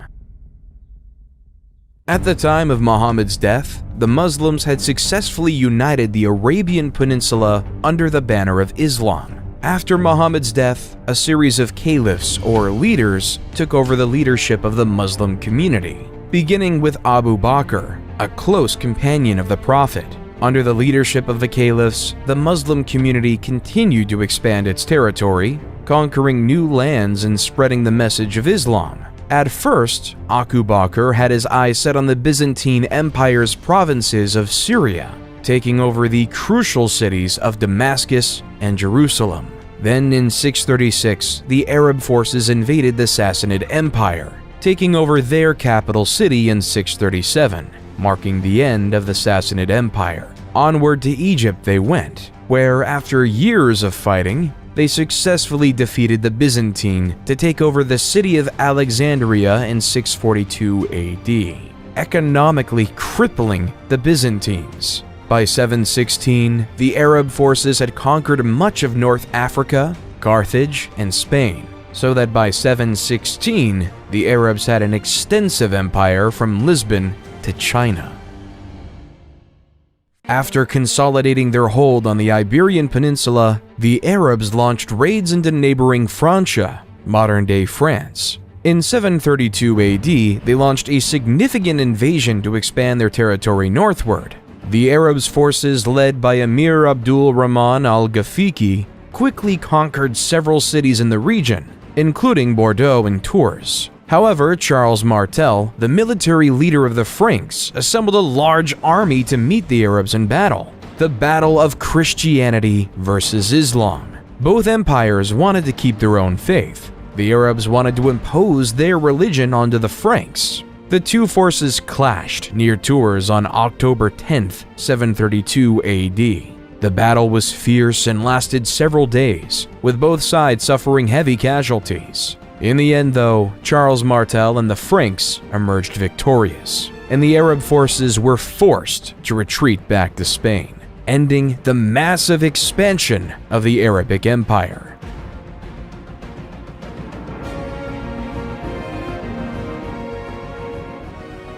While in the West, the definition of God was war. In China, during the rule of the Tang, religions like Buddhism, Taoism, and Confucianism all coexisted peacefully. A citizen was able to believe what they wanted to believe, leaving for many temples and pagodas to be built across the empire. Also, during the Tang, the height of Chinese poetry was upon us. Poets like Li Po and Du Fu created poems that later became the foundations of Chinese literature. Li Po wrote a poignant poem called Zanzan on the Qingthing Mountain, translated by Sam Hamill. The birds have vanished down the sky, now the last cloud drains away. We sit together, the mountain and me, until only the mountain remains. Charlemagne, also known as Charles the Great, became the king of the Franks in 768. Charlemagne was a skilled military leader who expanded the Frankish Empire through successful campaigns. He conquered much of Western Europe, including modern-day France, Germany, Italy, and Spain. Charlemagne was also a devout Christian and worked to spread Christianity throughout his empire. In 785, Harran was declared caliph instead of focusing on conquering like his brethren. He instead focused on the scientific growth in the new capital city of Baghdad. Harun al-Rashid wanted to create the House of Wisdom, a library and research center that attracted scholars from around the world. These scholars would come to the House of Wisdom with the desire to learn. They've translated the works of the past, as well as developing the science of algebra, chemistry, sociology, and the concept of infinity. While the Vikings had a different idea of progress. The Vikings were a group of uncivilized pagans from modern-day Scandinavia who wanted to gain material wealth. So June 8, 793 AD marked the beginning of the Viking Age in Europe. Lindisfarne was a small, isolated island off the northeast coast of England that was home to a famous monastery and considered one of Europe's most important centers of learning. On the day of the raid, a group of Viking warriors, likely from Norway or Denmark, landed on the island and attacked the monastery. The Vikings pillaged the monastery, killing many monks and taking others as slaves. The raid was a brutal and unexpected attack on a place of great religious and cultural significance, and it sent shockwaves throughout Europe.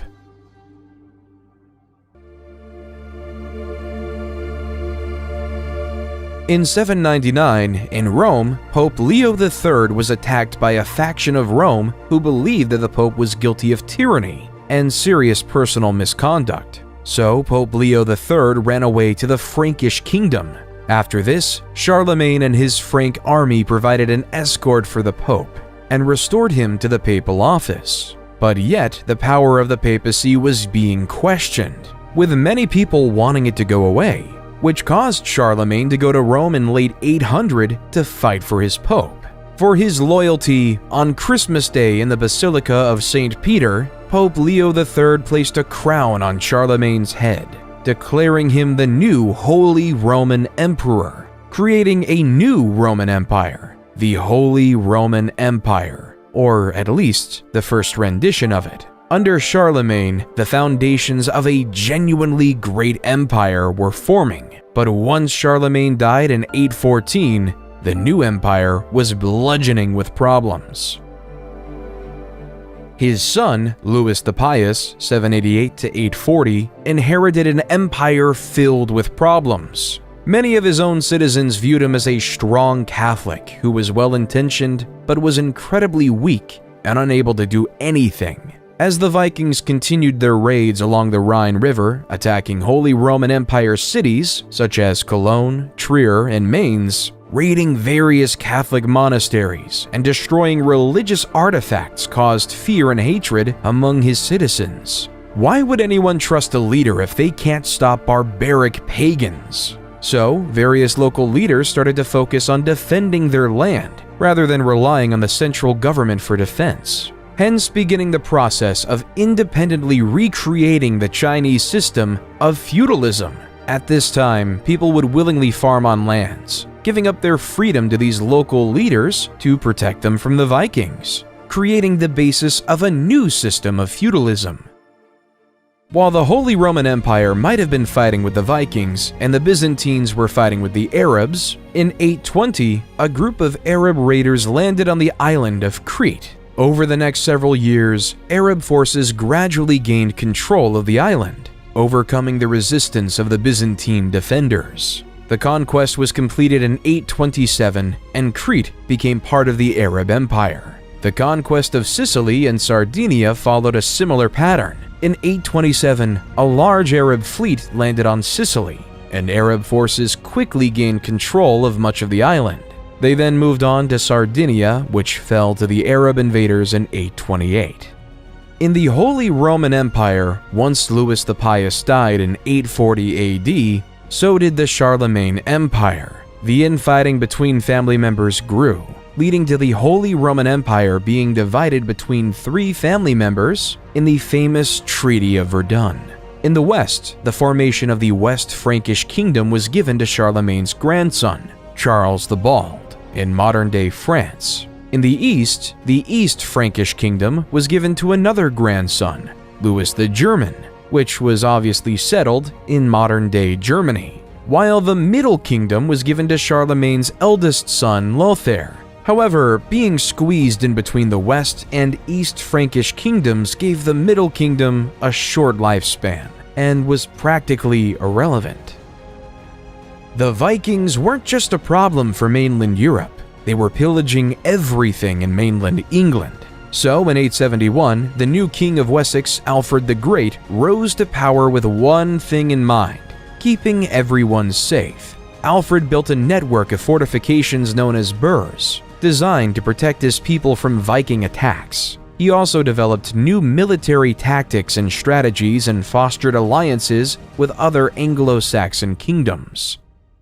Unlike in Great Britain though, the Vikings were actually invited to Russia. According to Russian legend, the tribes in Russia were tired of dealing with political strife, so they invited the Varangians, a sect of Vikings, to establish order and a government over there. Hence, Rurik came with his 2 brothers to the city of Novgorod, and using the Vikings' famous force, they were able to establish order in the city, declaring Rurik as their new king, creating the Kievan Rus dynasty. Under the military leadership of Oleg, one of the Rurik kingsmen, the Kievan Rus started establishing Smolensk and Kiev in modern-day Ukraine, creating the forefront of Russia today.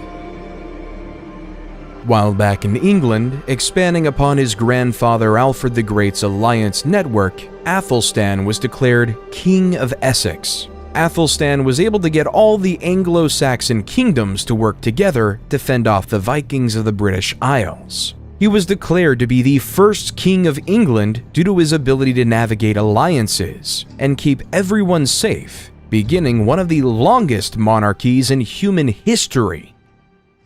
While the East Frankish Kingdom was facing a similar problem, the pagan Magyars were attacking everyone across the kingdom, leaving the kingdom to live in fear. However, King Otto of the East Frankish Empire was able to defeat the pesky Magyars at the Battle of Lechfeld in 955. Then, in 961, he could fully conquer all of the kingdoms of Italy, restoring Christendom to all the former pagans. So in 962, Otto I was coronated to Pope John XII in Rome to be the new Holy Roman Emperor.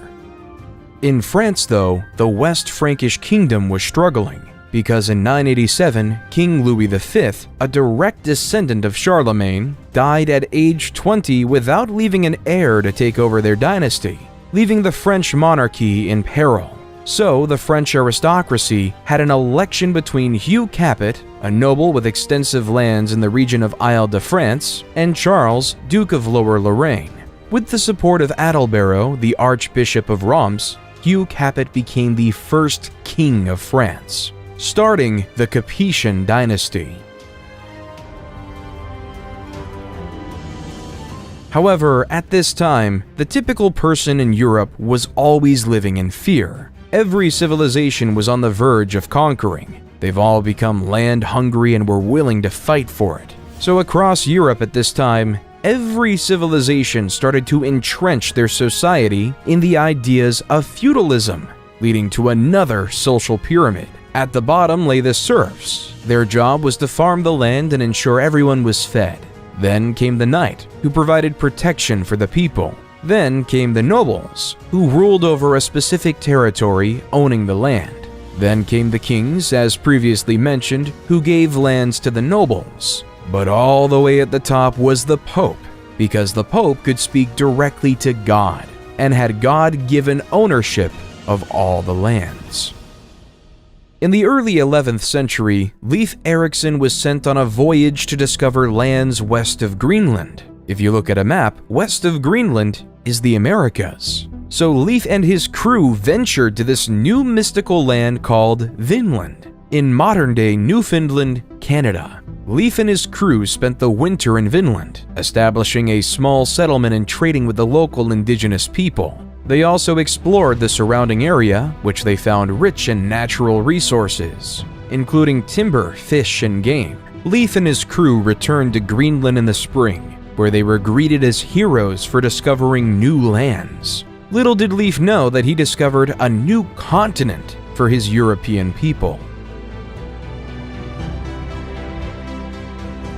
Though significantly less is known about the Americas, some historians believe that at the time, a similar type of expansion happened in the American continent, like in Europe. Sadly, we just don't have the historical records from this unique period. We also know that there were various tribes across the north, including the Cherokee, the Navajo, and the Inuits. The Inuits are most likely to have interacted with Leif's fleet. While back in Europe, in the holy city of Jerusalem laid the very famous church, the Church of the Holy Sepulchre. According to Christian belief, this church was built on the day Jesus was crucified and resurrected. However, in 1009 AD, Arab Caliph al-Hakim ordered the destruction of this sacred holy site. All of the sacred sites were destroyed, leaving them completely annihilated. When the news reached Europe, Christians were horrified. Pope Sergius IV sent a circular letter to all churches, calling for a holy fight in the Middle East and the expulsion of Muslims from the Holy Land. But yet the Arabs of the Abbasid Caliphate would actually be expelled by another before Jerusalem.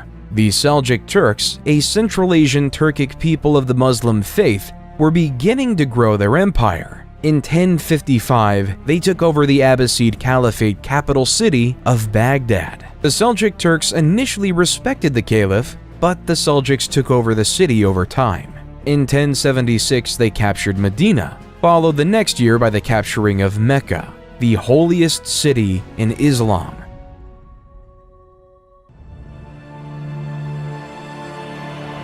Due to this, the Muslim world wasn't ready for Pope Urban II at the Council of Clermont in 1095 to call upon all Christians to take up arms and liberate the Holy Land from Muslim rule. The Pope promised spiritual rewards and forgiveness of sins to those who joined the crusade, and many knights, nobles, and peasants were inspired to take up the cause. Many European nobles, such as Godfrey of Bouillon, Toulouse, Bohemond of Taranto, and Robert of Flanders, brought their armies from Europe on their journey to Jerusalem.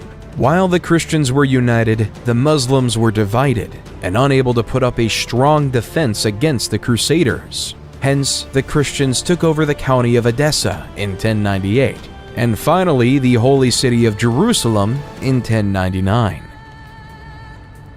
However, the crusade wasn't done. In 1144, the Muslim forces led by Turkish ruler Ahmad ad-Din Zengi launched a siege against Edessa. The city was poorly defended, and the Crusaders could not resist the Muslim forces for long. After a siege of several weeks, the city was breached, and the Muslim forces overran the city, killing or enslaving much of the population. But the Christians weren't happy with that, so in 1147, the massive armies of Europe came back with attempts to free Edessa. The Crusaders faced significant logistical challenges, including shortages of food and supplies. They were also plagued by infighting and political rivalries, which called the campaign to be in ruin after the disastrous loss of the Battle of Anab in 1149, which resulted in the capture of King Louis VII and the loss of much of the Crusader army. While the Christians and Muslims were fighting, the Hindus in the Khmer Empire under King Suryavarman II built a fantastic temple for the Hindu god Vishnu called the Angkor Wat. Vishnu is an important god in Hinduism, known as the preserver and protector of the universe. He has 10 incarnations, or avatars, and is often depicted as having blue skin and holding 4 objects. As you approach Angkor Wat, you are greeted by a massive moat and a grand entrance gate adorned with intricate carvings of mythological creatures and deities. The main temple rises like a towering mountain, with intricate carvings and reliefs that tell the stories of Hindu mythology and the history of the Khmer Empire. The temple's galleries are lined with stunning bas-reliefs depicting scenes of battles, ceremonies, and daily life in ancient Cambodia. At the heart of the complex is the central sanctuary, a massive pyramid-like structure surrounded by smaller temples and courtyards. The sanctuary is considered the most sacred part of the temple, adorned with intricately carved statues and images of Hindu gods and goddesses. It was an incredible feat of human ingenuity. But yet in 1187, the Muslim commander from Egypt, Saladin, became fed up with the Christian rule of Jerusalem. So he declared a holy war across the Muslim world in order to reconquer Jerusalem from the Christians. The battle occurred on a scorching hot day in the hills near the Sea of Galilee. Saladin's forces numbered around 20,000. The Crusaders had a much smaller force of around 12,000 knights, soldiers, and civilians under the aptly named king, King Guy. The battle began with skirmishes between the two sides, but soon escalated into a full-scale engagement. Saladin's forces could use their superior cavalry to encircle the Crusaders, who could not break through the Muslim lines.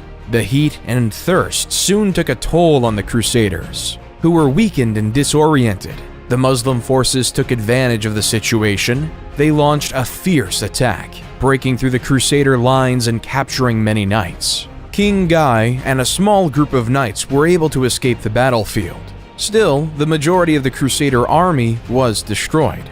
The loss of the battle was a severe blow to the Christian forces in the region, and it paved the way for Saladin's conquest of Jerusalem. But the Christians weren't going to allow that. So, guess what happened? Another crusade. This time, the three most powerful monarchs at the time, Emperor Frederick I of the Holy Roman Empire, King Richard I of England, and King Philip II of France, sent their best armies to reconquer the holy city of Jerusalem. However, all the force in the world couldn't retake Jerusalem from the grips of Saladin, leaving the Third Crusade to be a failure.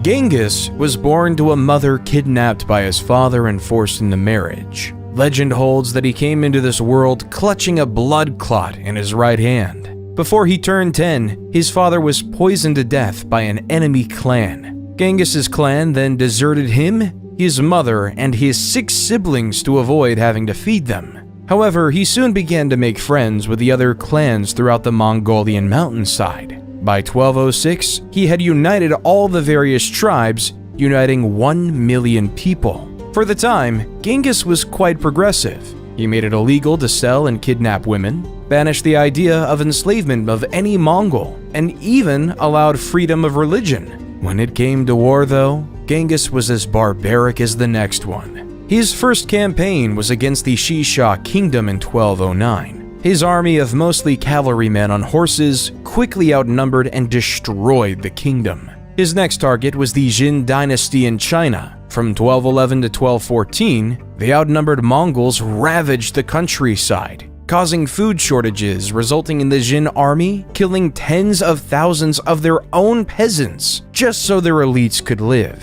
In 1214, the Mongols besieged the capital of Zhongdu, now Beijing, and burnt it to the ground.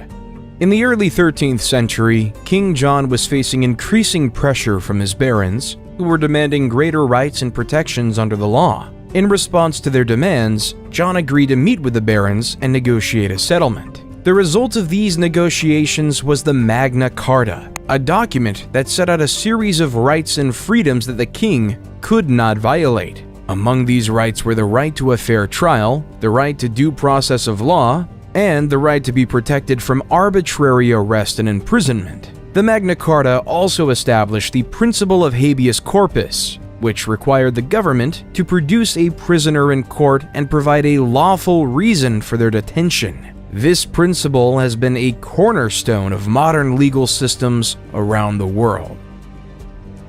Then in 1217, there was another crusade. this time led by King Andrew II of Hungary and Duke Leopold VI of Austria, with the same goal in mind: to take over Jerusalem. The Crusaders successfully captured the city of Damietta in 1219, but they could not advance further into Egypt. After a series of setbacks, including capture and imprisonment of many Crusaders, the Christian forces were forced to abandon their campaign in Egypt. The Crusaders eventually agreed to a treaty with the Muslim forces, allowing them to leave Egypt unharmed, but without achieving their ultimate goal. Genghis Khan wasn't done though. In 1219, went to war against the Khwarezm Empire in present-day Turkmenistan, Uzbekistan, Afghanistan, and Iran.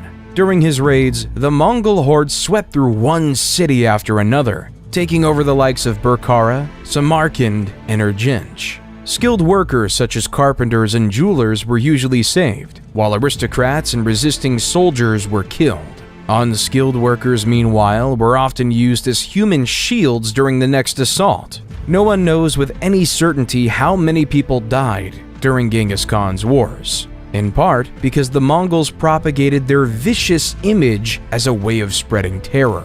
At Genghis Khan's death, he controlled a massive territory from the Sea of Japan to the Caspian Sea. However, even more impressively, around 8% of the men in South Asia descend from Genghis Khan today. In 1228, Emperor Frederick II of the Holy Roman Empire tried to conquer the Holy Land, but failed, ending the Sixth Crusade. Of course, the Holy Roman Empire couldn't be the only one crusading. King Louis IX of France in 1248 decided to start the Seventh Crusade to retake Jerusalem, but he was taken prisoner by the Muslims and forced to pay a hefty ransom as he retreated. However, that didn't deter King Louis IX, because in 1270 he was at it again, trying to free Jerusalem from the grips of Muslim rule, but this time he died of dysentery. Once King Louis IX died, his troops retreated, creating the eighth and final time there was a crusade. In England, though, in 1295, England was making a diplomatic headway. In a letter summoning Parliament, King Edward I wrote, "Since the most righteous law of the emperors ordains that what touches all should be approved by all, so it appears that common dangers should be met by remedies agreed upon in common. As King Edward, I would then request 1/10 of the incomes of nobles and 1/11 of the income of knights," creating one of the first parliaments we would see in the New Age. While down in Africa, a leader of extravagant wealth, Mansa Musa, was gaining power. On his famous Hajj, a religious Muslim pilgrimage to Mecca that every Muslim should make at least once in his life, Mansa Musa, with his caravan of camels and an army of scholars, gave vast amounts of gold to any poor person he saw, hence crashing all of the economies in northern Africa due to the inflation of gold. When Mansa Musa returned to Mali, he made it his life purpose to make Timbuktu the Muslim capital of knowledge. So Mansa Musa invested heavily in building the University of Sankore. Various Islamic faith scholars quickly made their way to Sankore to study Islamic theology, law, and literature with over 1 million manuscripts. Mansa Musa was also a very religious man with a policy that he commissioned a new mosque every Friday. However, sadly though, only the Djinguereber Mosque in Timbuktu stood the test of time.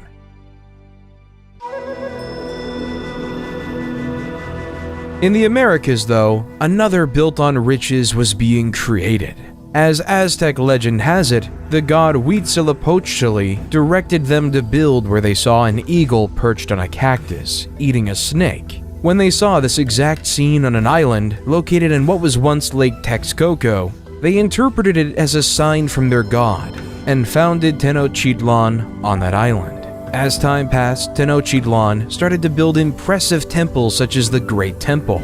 The Great Temple comprised of 2 main structures, dedicated to the gods Huitzilopochtli and Tlaloc. The city itself was most fascinating. It was designed with a complex system of canals and causeways to help control flooding and facilitate transport across the city. while they started to farm on floating gardens known as chinampas on the shallow waters of Lake Texcoco, which were used to grow crops such as maize, beans, and squash.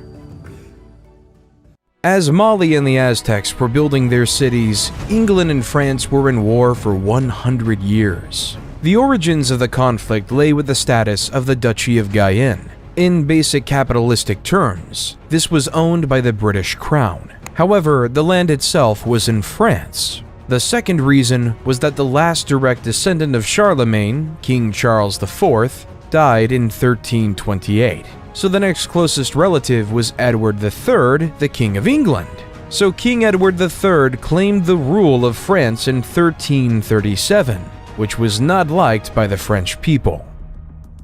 As the petty, erratic 100 Years' War raged on, the people of the world had to face a pandemic like no other, the bubonic plague. As the Italian poet Giovanni Boccaccio wrote, at the beginning of the malady, certain swellings either on the groin or under the armpits waxed to the bigness of a common apple, others to the size of an egg, some more and some less, and these the vulgar named plague boils. Historians believe this pandemic was spread by rats traveling through ships across Europe and merchants throughout the Silk Road. No matter how this plague was produced, around 75 to 200 million people died. With the death of so many people, especially the poor, landowners and nobles were required to allow farmers to keep more of the product they farmed, leading to more workers' rights. In China, though, a group of rebels known as the Red Turbans revolted against the Mongol rulers of China. The Red Turbans were led by a man named Zhu Yanzhong, born into a poor peasant family. Zhu built a strong following among the rebel forces, and eventually emerged as their leader. In 1368, Zhu declared himself emperor and established the Ming Dynasty, marking the beginning of a new era in Chinese history.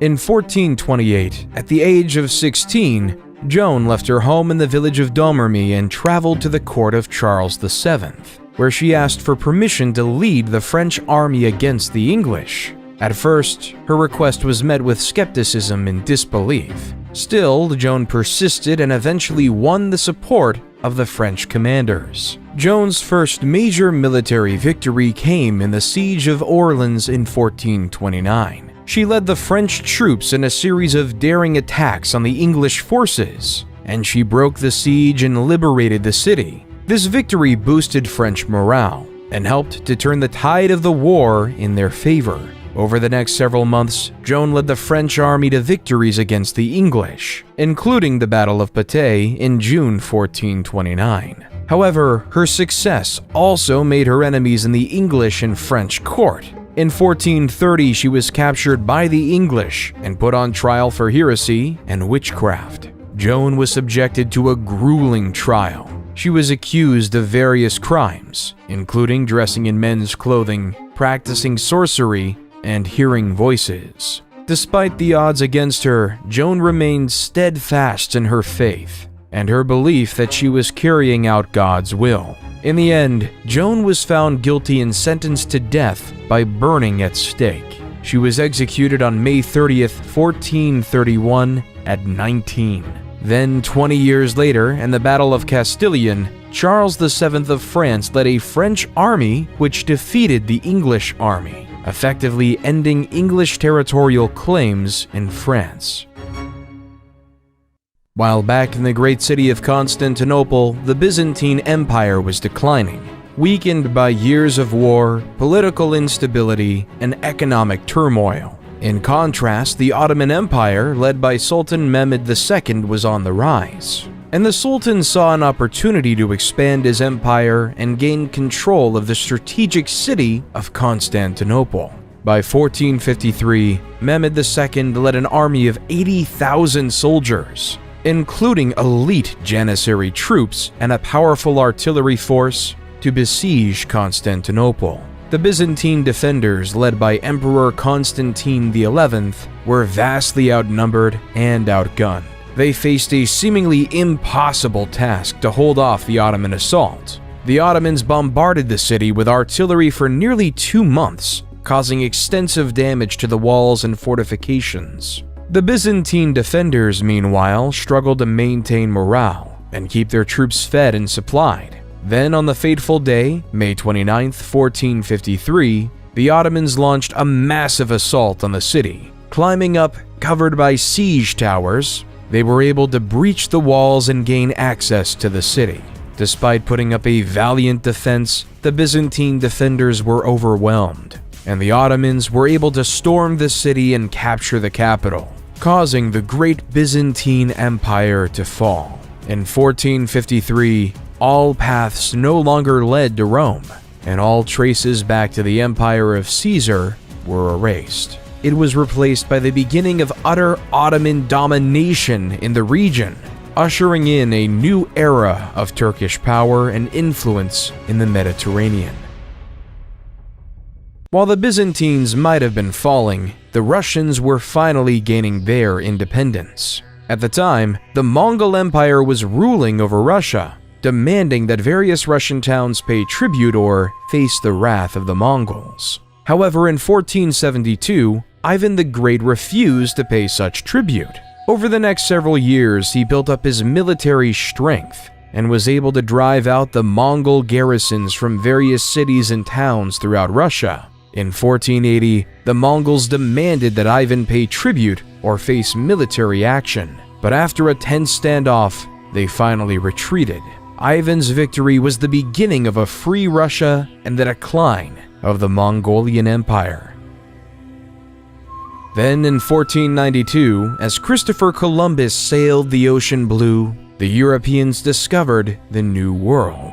Set initially on finding a path to India, instead he landed on an island in the Bahamas, which he aptly named San Salvador.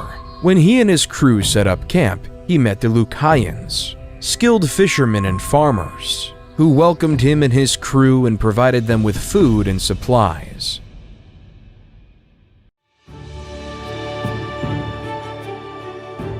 While back in Europe, a golden age of culture was upon us. In 1503, Leonardo da Vinci painted the Mona Lisa. Da Vinci's biographer, Walter Isaacson, says, "The Mona Lisa, to me, is the greatest emotional painting ever done. The way the smile flickers makes it a work of art and science because Leonardo understood optics, the muscles of the lips, and how light strikes the eye. All of it goes into making the Mona Lisa smile so mysterious and elusive." In 1504, Michelangelo sculpted David. Michelangelo would say, "In every block of marble, I see a statue as plain as though it stood before me, shaped in perfect in attitude and action. I have only to hew away the rough walls that imprison the lovely apparition to reveal it to the other eyes as mine see it." While in 1506, Michelangelo was painting the magnificent painting of the Sistine Chapel. While in the political world, Niccolò Machiavelli is one of, if not the most influential, pieces of literature we have today. The Prince is a political manifesto that comments on the past civilizations we've heard about in this video. Machiavelli writes, "It is much safer to be feared than loved, because love is preserved by the link of obligation, which, owing to the baseness of men, is broken at every opportunity for their advantage. But fear preserves you by a dread of punishment which never fails." Think about the ordinary farmer. Think about the man who spends generations of their life farming, giving heavy taxes to a noble lord for doing nothing except protecting them. Why won't the farmers rebel? It's because they're afraid of what would happen without their leaders. Without the elites, the Huns or the Mongols can come to your farm and destroy you on their own. So you live in fear as to what might happen to you, leaving you to give your wheat to said leader.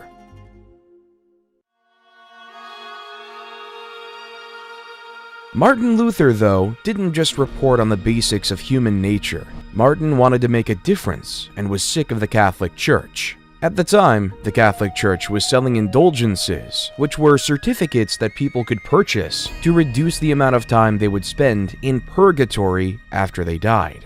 Luther believed this practice was corrupt and went against the Bible's teachings, which emphasized the importance of repentance and faith over material wealth. In protest, he wrote a series of 95 theses, or arguments, challenging the church's authority and calling for reform. On October 31st, 1517, Luther nailed his 95 theses to the door of the castle church in Wittenberg, which was a common way of announcing a public debate or discussion.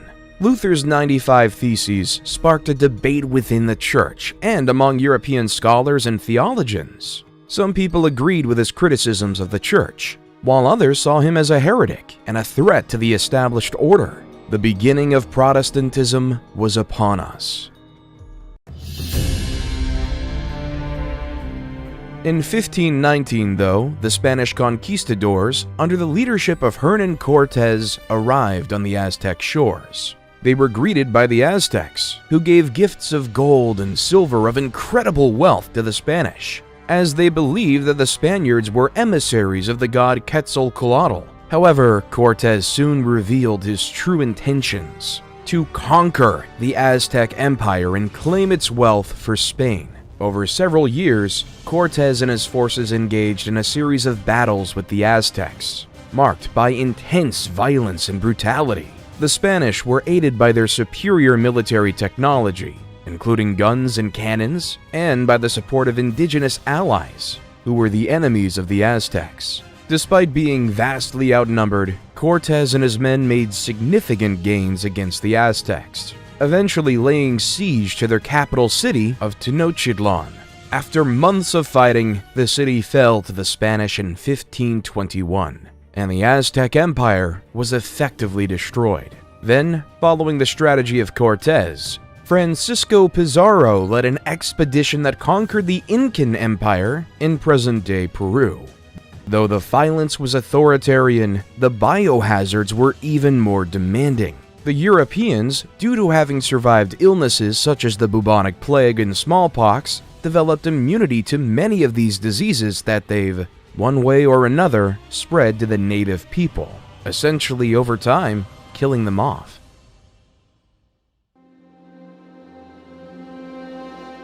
Under Suleiman the Magnificent's leadership, the Ottoman Empire became one of the most powerful and influential empires in world history. Suleiman was a brilliant strategist and military leader, and his reign was marked by significant conquests and political achievements. Like many other leaders, he set out to conquer the world. By the end of his reign, Suleiman the Magnificent presided over a vast empire that stretched from southeastern Europe to the deserts of Arabia and from the shores of the Mediterranean to the plains of Persia. His conquests included the capture of Belgrade and Budapest in Europe, Jerusalem and Mecca in the Middle East, and Tabriz and Baghdad in Persia. The Ottomans also became the dominant naval power in the Mediterranean, with control over North African cities such as Algiers and Tunis, creating the dominant Ottoman civilization.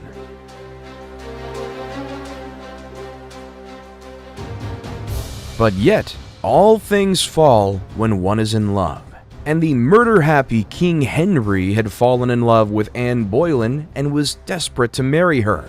However, Catherine of Aragon was still alive, and the Catholic Church did not recognize divorce. Henry's solution was to break away from the Catholic Church and established the Church of England, with himself as the head.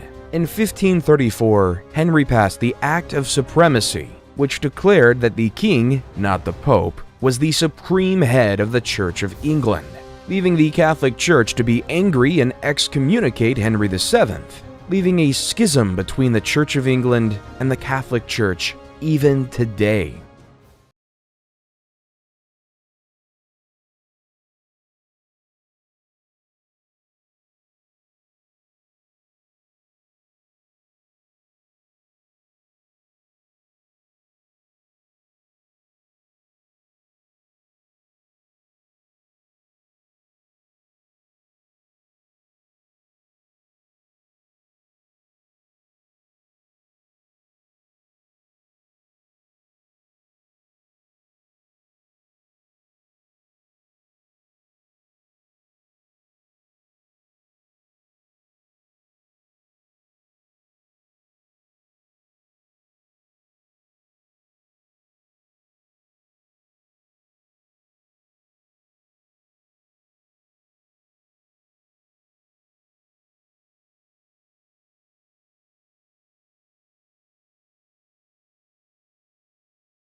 while on the other side of the world, the English colony of Jamestown was forming in Virginia, under the Virginia Trading Company. Slightly up north, Samuel de Champlain was establishing the French colony of Quebec in Canada. While back in the Old World, they were having a new era of fighting, the 30 Years' War. This time, it was between the Protestants and the Catholics. It began in 1618 when the Holy Roman Emperor attempted to impose Catholicism on the Protestant population of Bohemia. The Bohemians rebelled, and soon the conflict spread throughout the region. Over the next 30 years, armies marched and countermarched across Europe, leaving a trail of destruction and devastation. The war was characterized by brutal sieges, bloody battles, and atrocities committed by both sides. At its height, the war involved most of the major powers of Europe, including France, Spain, Sweden, and the Holy Roman Empire. It was fought along religious, political, and economic lines, with each side vying for dominance and control. The war finally ended in 1648 with the signing of the Peace of Westphalia. The treaty recognized the Dutch Republic's independence, established the individual state's sovereignty within the Holy Roman Empire, and ended the religious conflicts that fueled the war.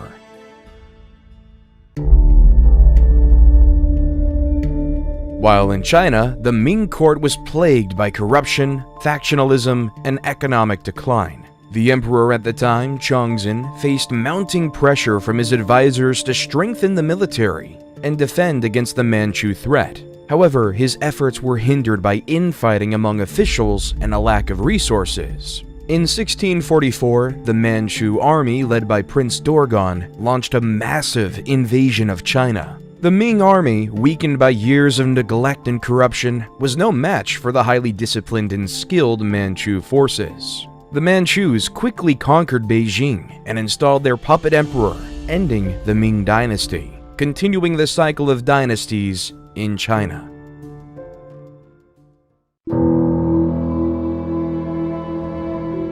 While in Spain, King Charles II died without having any heirs, creating a real political crisis of who should be the leader.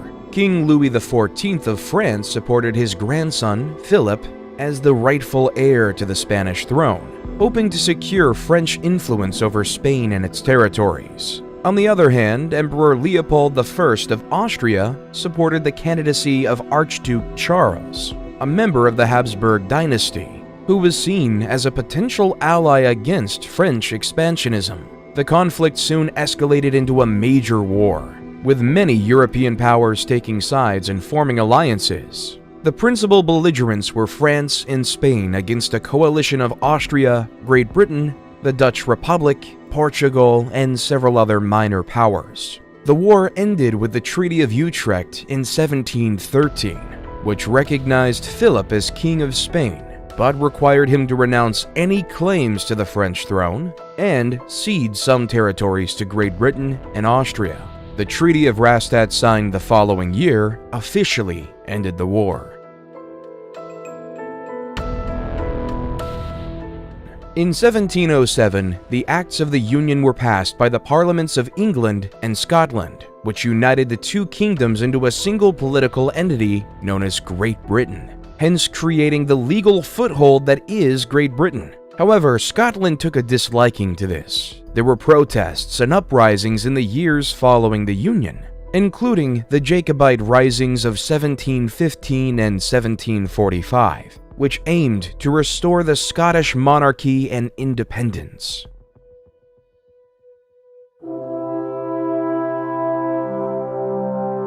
Then, on July 4th, 1776, a group of American patriots stood in a room in Philadelphia, signing a document that would say the words, "We hold these truths to be self-evident, that all men are created equal, that they are endowed by their Creator with certain unalienable rights, that among these are life, liberty, and the pursuit of happiness." War in the Americas was on. But back in Europe, the tone was quite different. Adam Smith published the famous book, The Wealth of Nations, The Foundations of Laissez-faire Economics, which essentially says the market would balance itself out over time.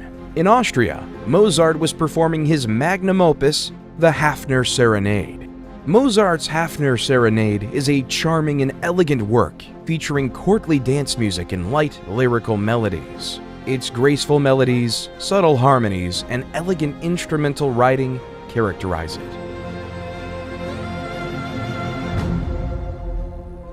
As the war continued, King George III sent his armies of the masses over to America. Though the colonists had little military training, their knowledge of the terrain and guerrilla tactics made them nearly invisible. At the same time, the Red Army coats were easy to see for the Americans. In the summer of 1781, George Washington and French General Rochambeau marched their forces south to Virginia, where they laid siege to Cornwallis and his army at Yorktown.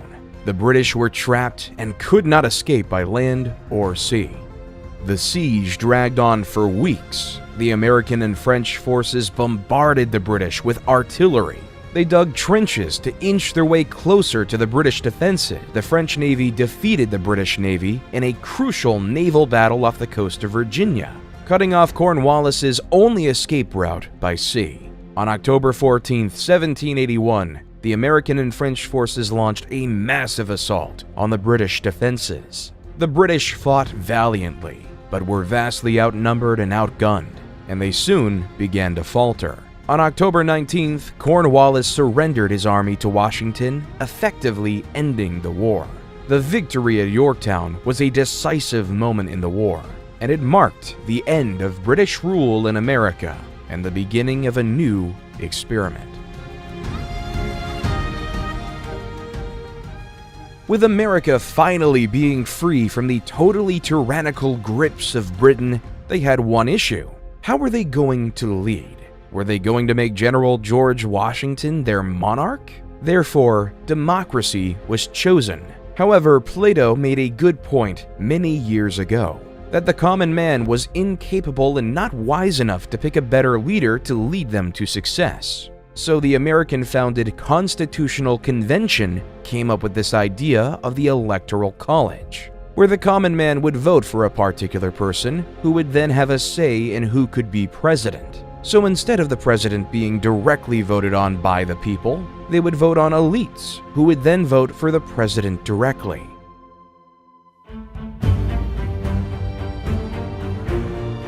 The French then noticed how well the American Revolution went. At the time, the French were ruled by King Louis XVI and his wife, Queen Marie Antoinette. As Queen Marie Antoinette told the peasants, "Let them eat cake," the people of France got together.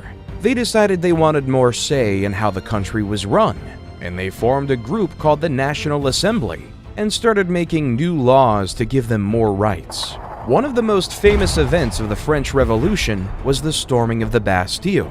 This was a prison that represented the king's power, and the people wanted to show that they were not afraid of him.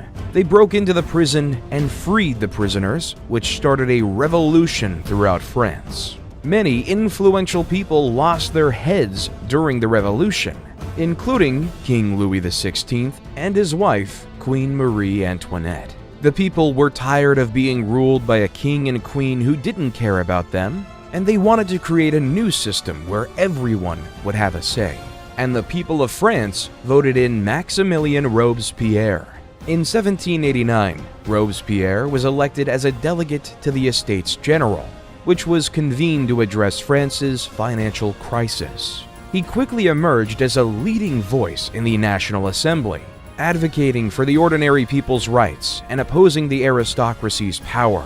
As the revolution continued, though, Robespierre became increasingly radical in his views, advocating for the execution of King Louis XVI and the establishment of a republic.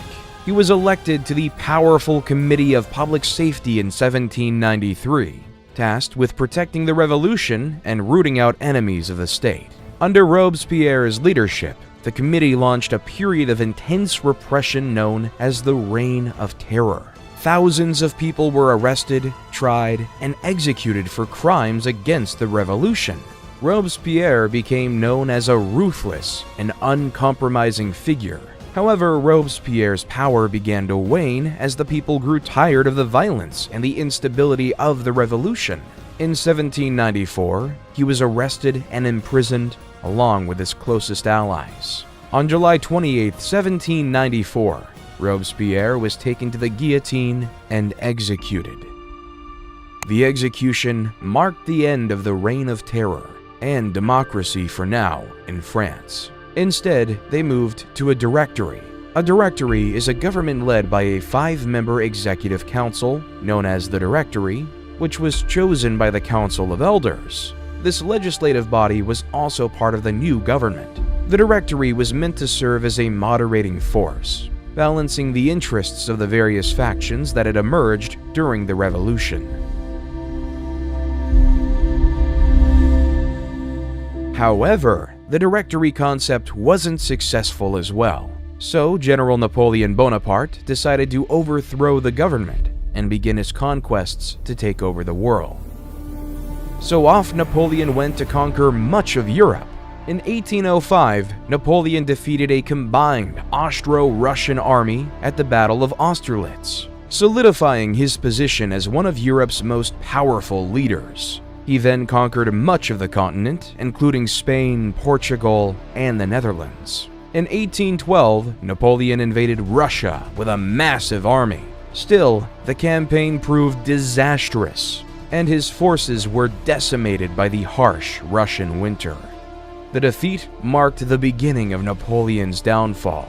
In 1814, the European powers allied against Napoleon and invaded France, forcing him to abdicate his throne and go into exile on the island of Elba. However, he returned to France in 1815 in what became known as the 100 Days, and briefly regained power before being defeated by the British and Prussian armies at the Battle of Waterloo.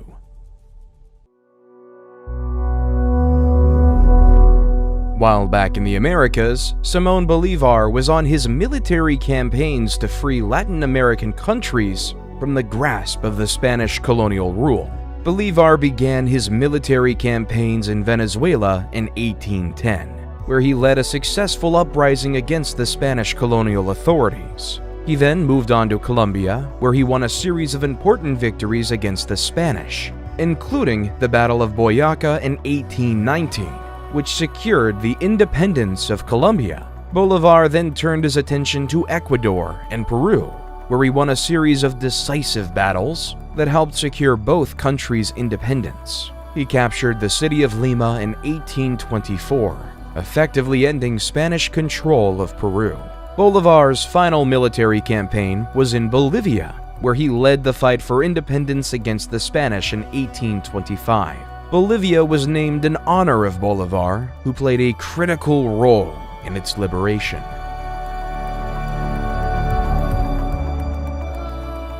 In 1848, two men had an idea that would spark debate worldwide. Karl Marx and Friedrich Engels wrote the book called The Communist Manifesto, which is a book about the idea of communism, where instead of a capitalistic system, where the nobles or bourgeois own everything and the workers and proletariats work for slave wages, instead, what if the proletariats owned the means of production and all worked together? As Marx and Engels would write, let the ruling classes tremble at a communistic revolution. The proletarians would have nothing to lose but their chains, and they have, and they'd to win. They would also write, the need for a constantly expanding market for its products chases the bourgeoisie over the whole surface of the globe. It must nestle everywhere, settle everywhere, establish connections everywhere.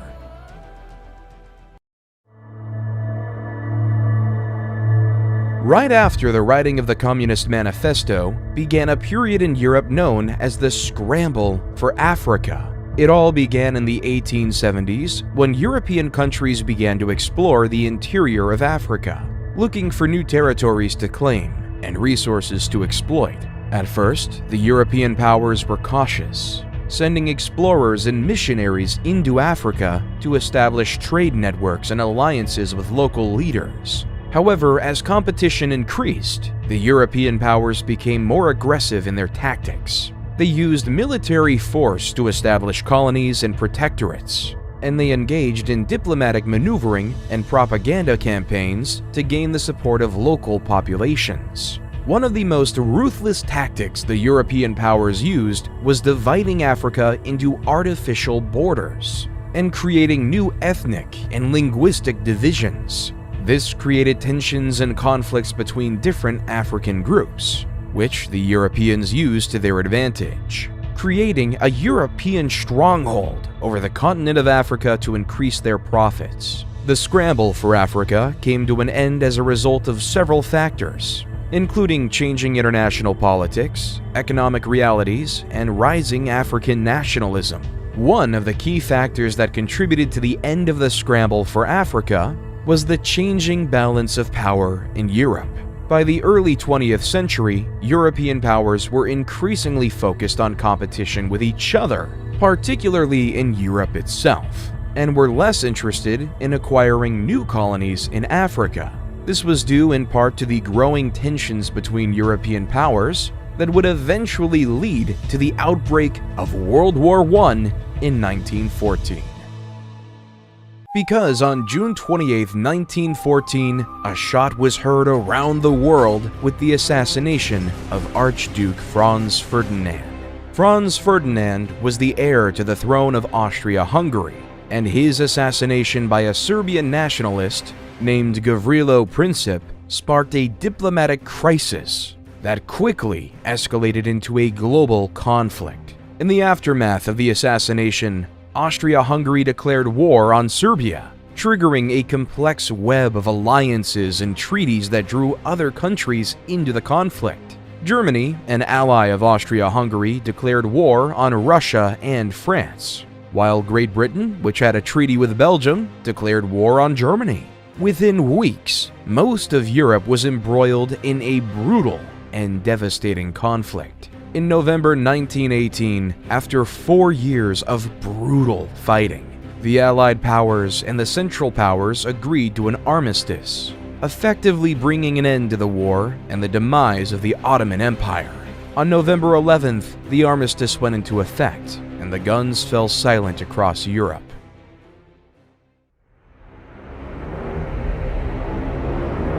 World War II.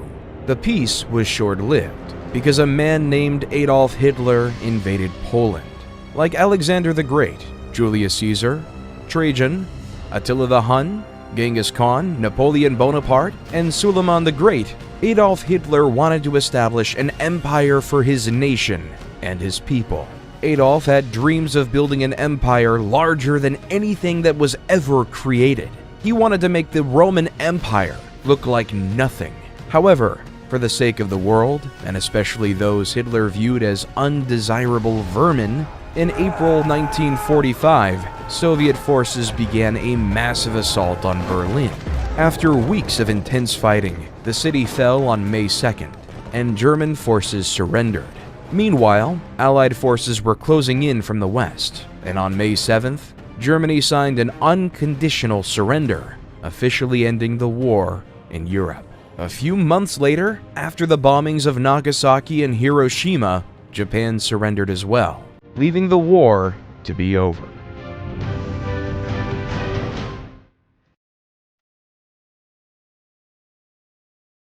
From World War II on, the world has faced a technological revolution. With Alan Turing's invention of the computer during the war, the world became global. For 50 years, America and the Soviet Union were at war, despite the fact that they were on two totally different continents. In 1969, Neil Armstrong landed on the moon, saying, "That's one small step for man, one giant leap for mankind."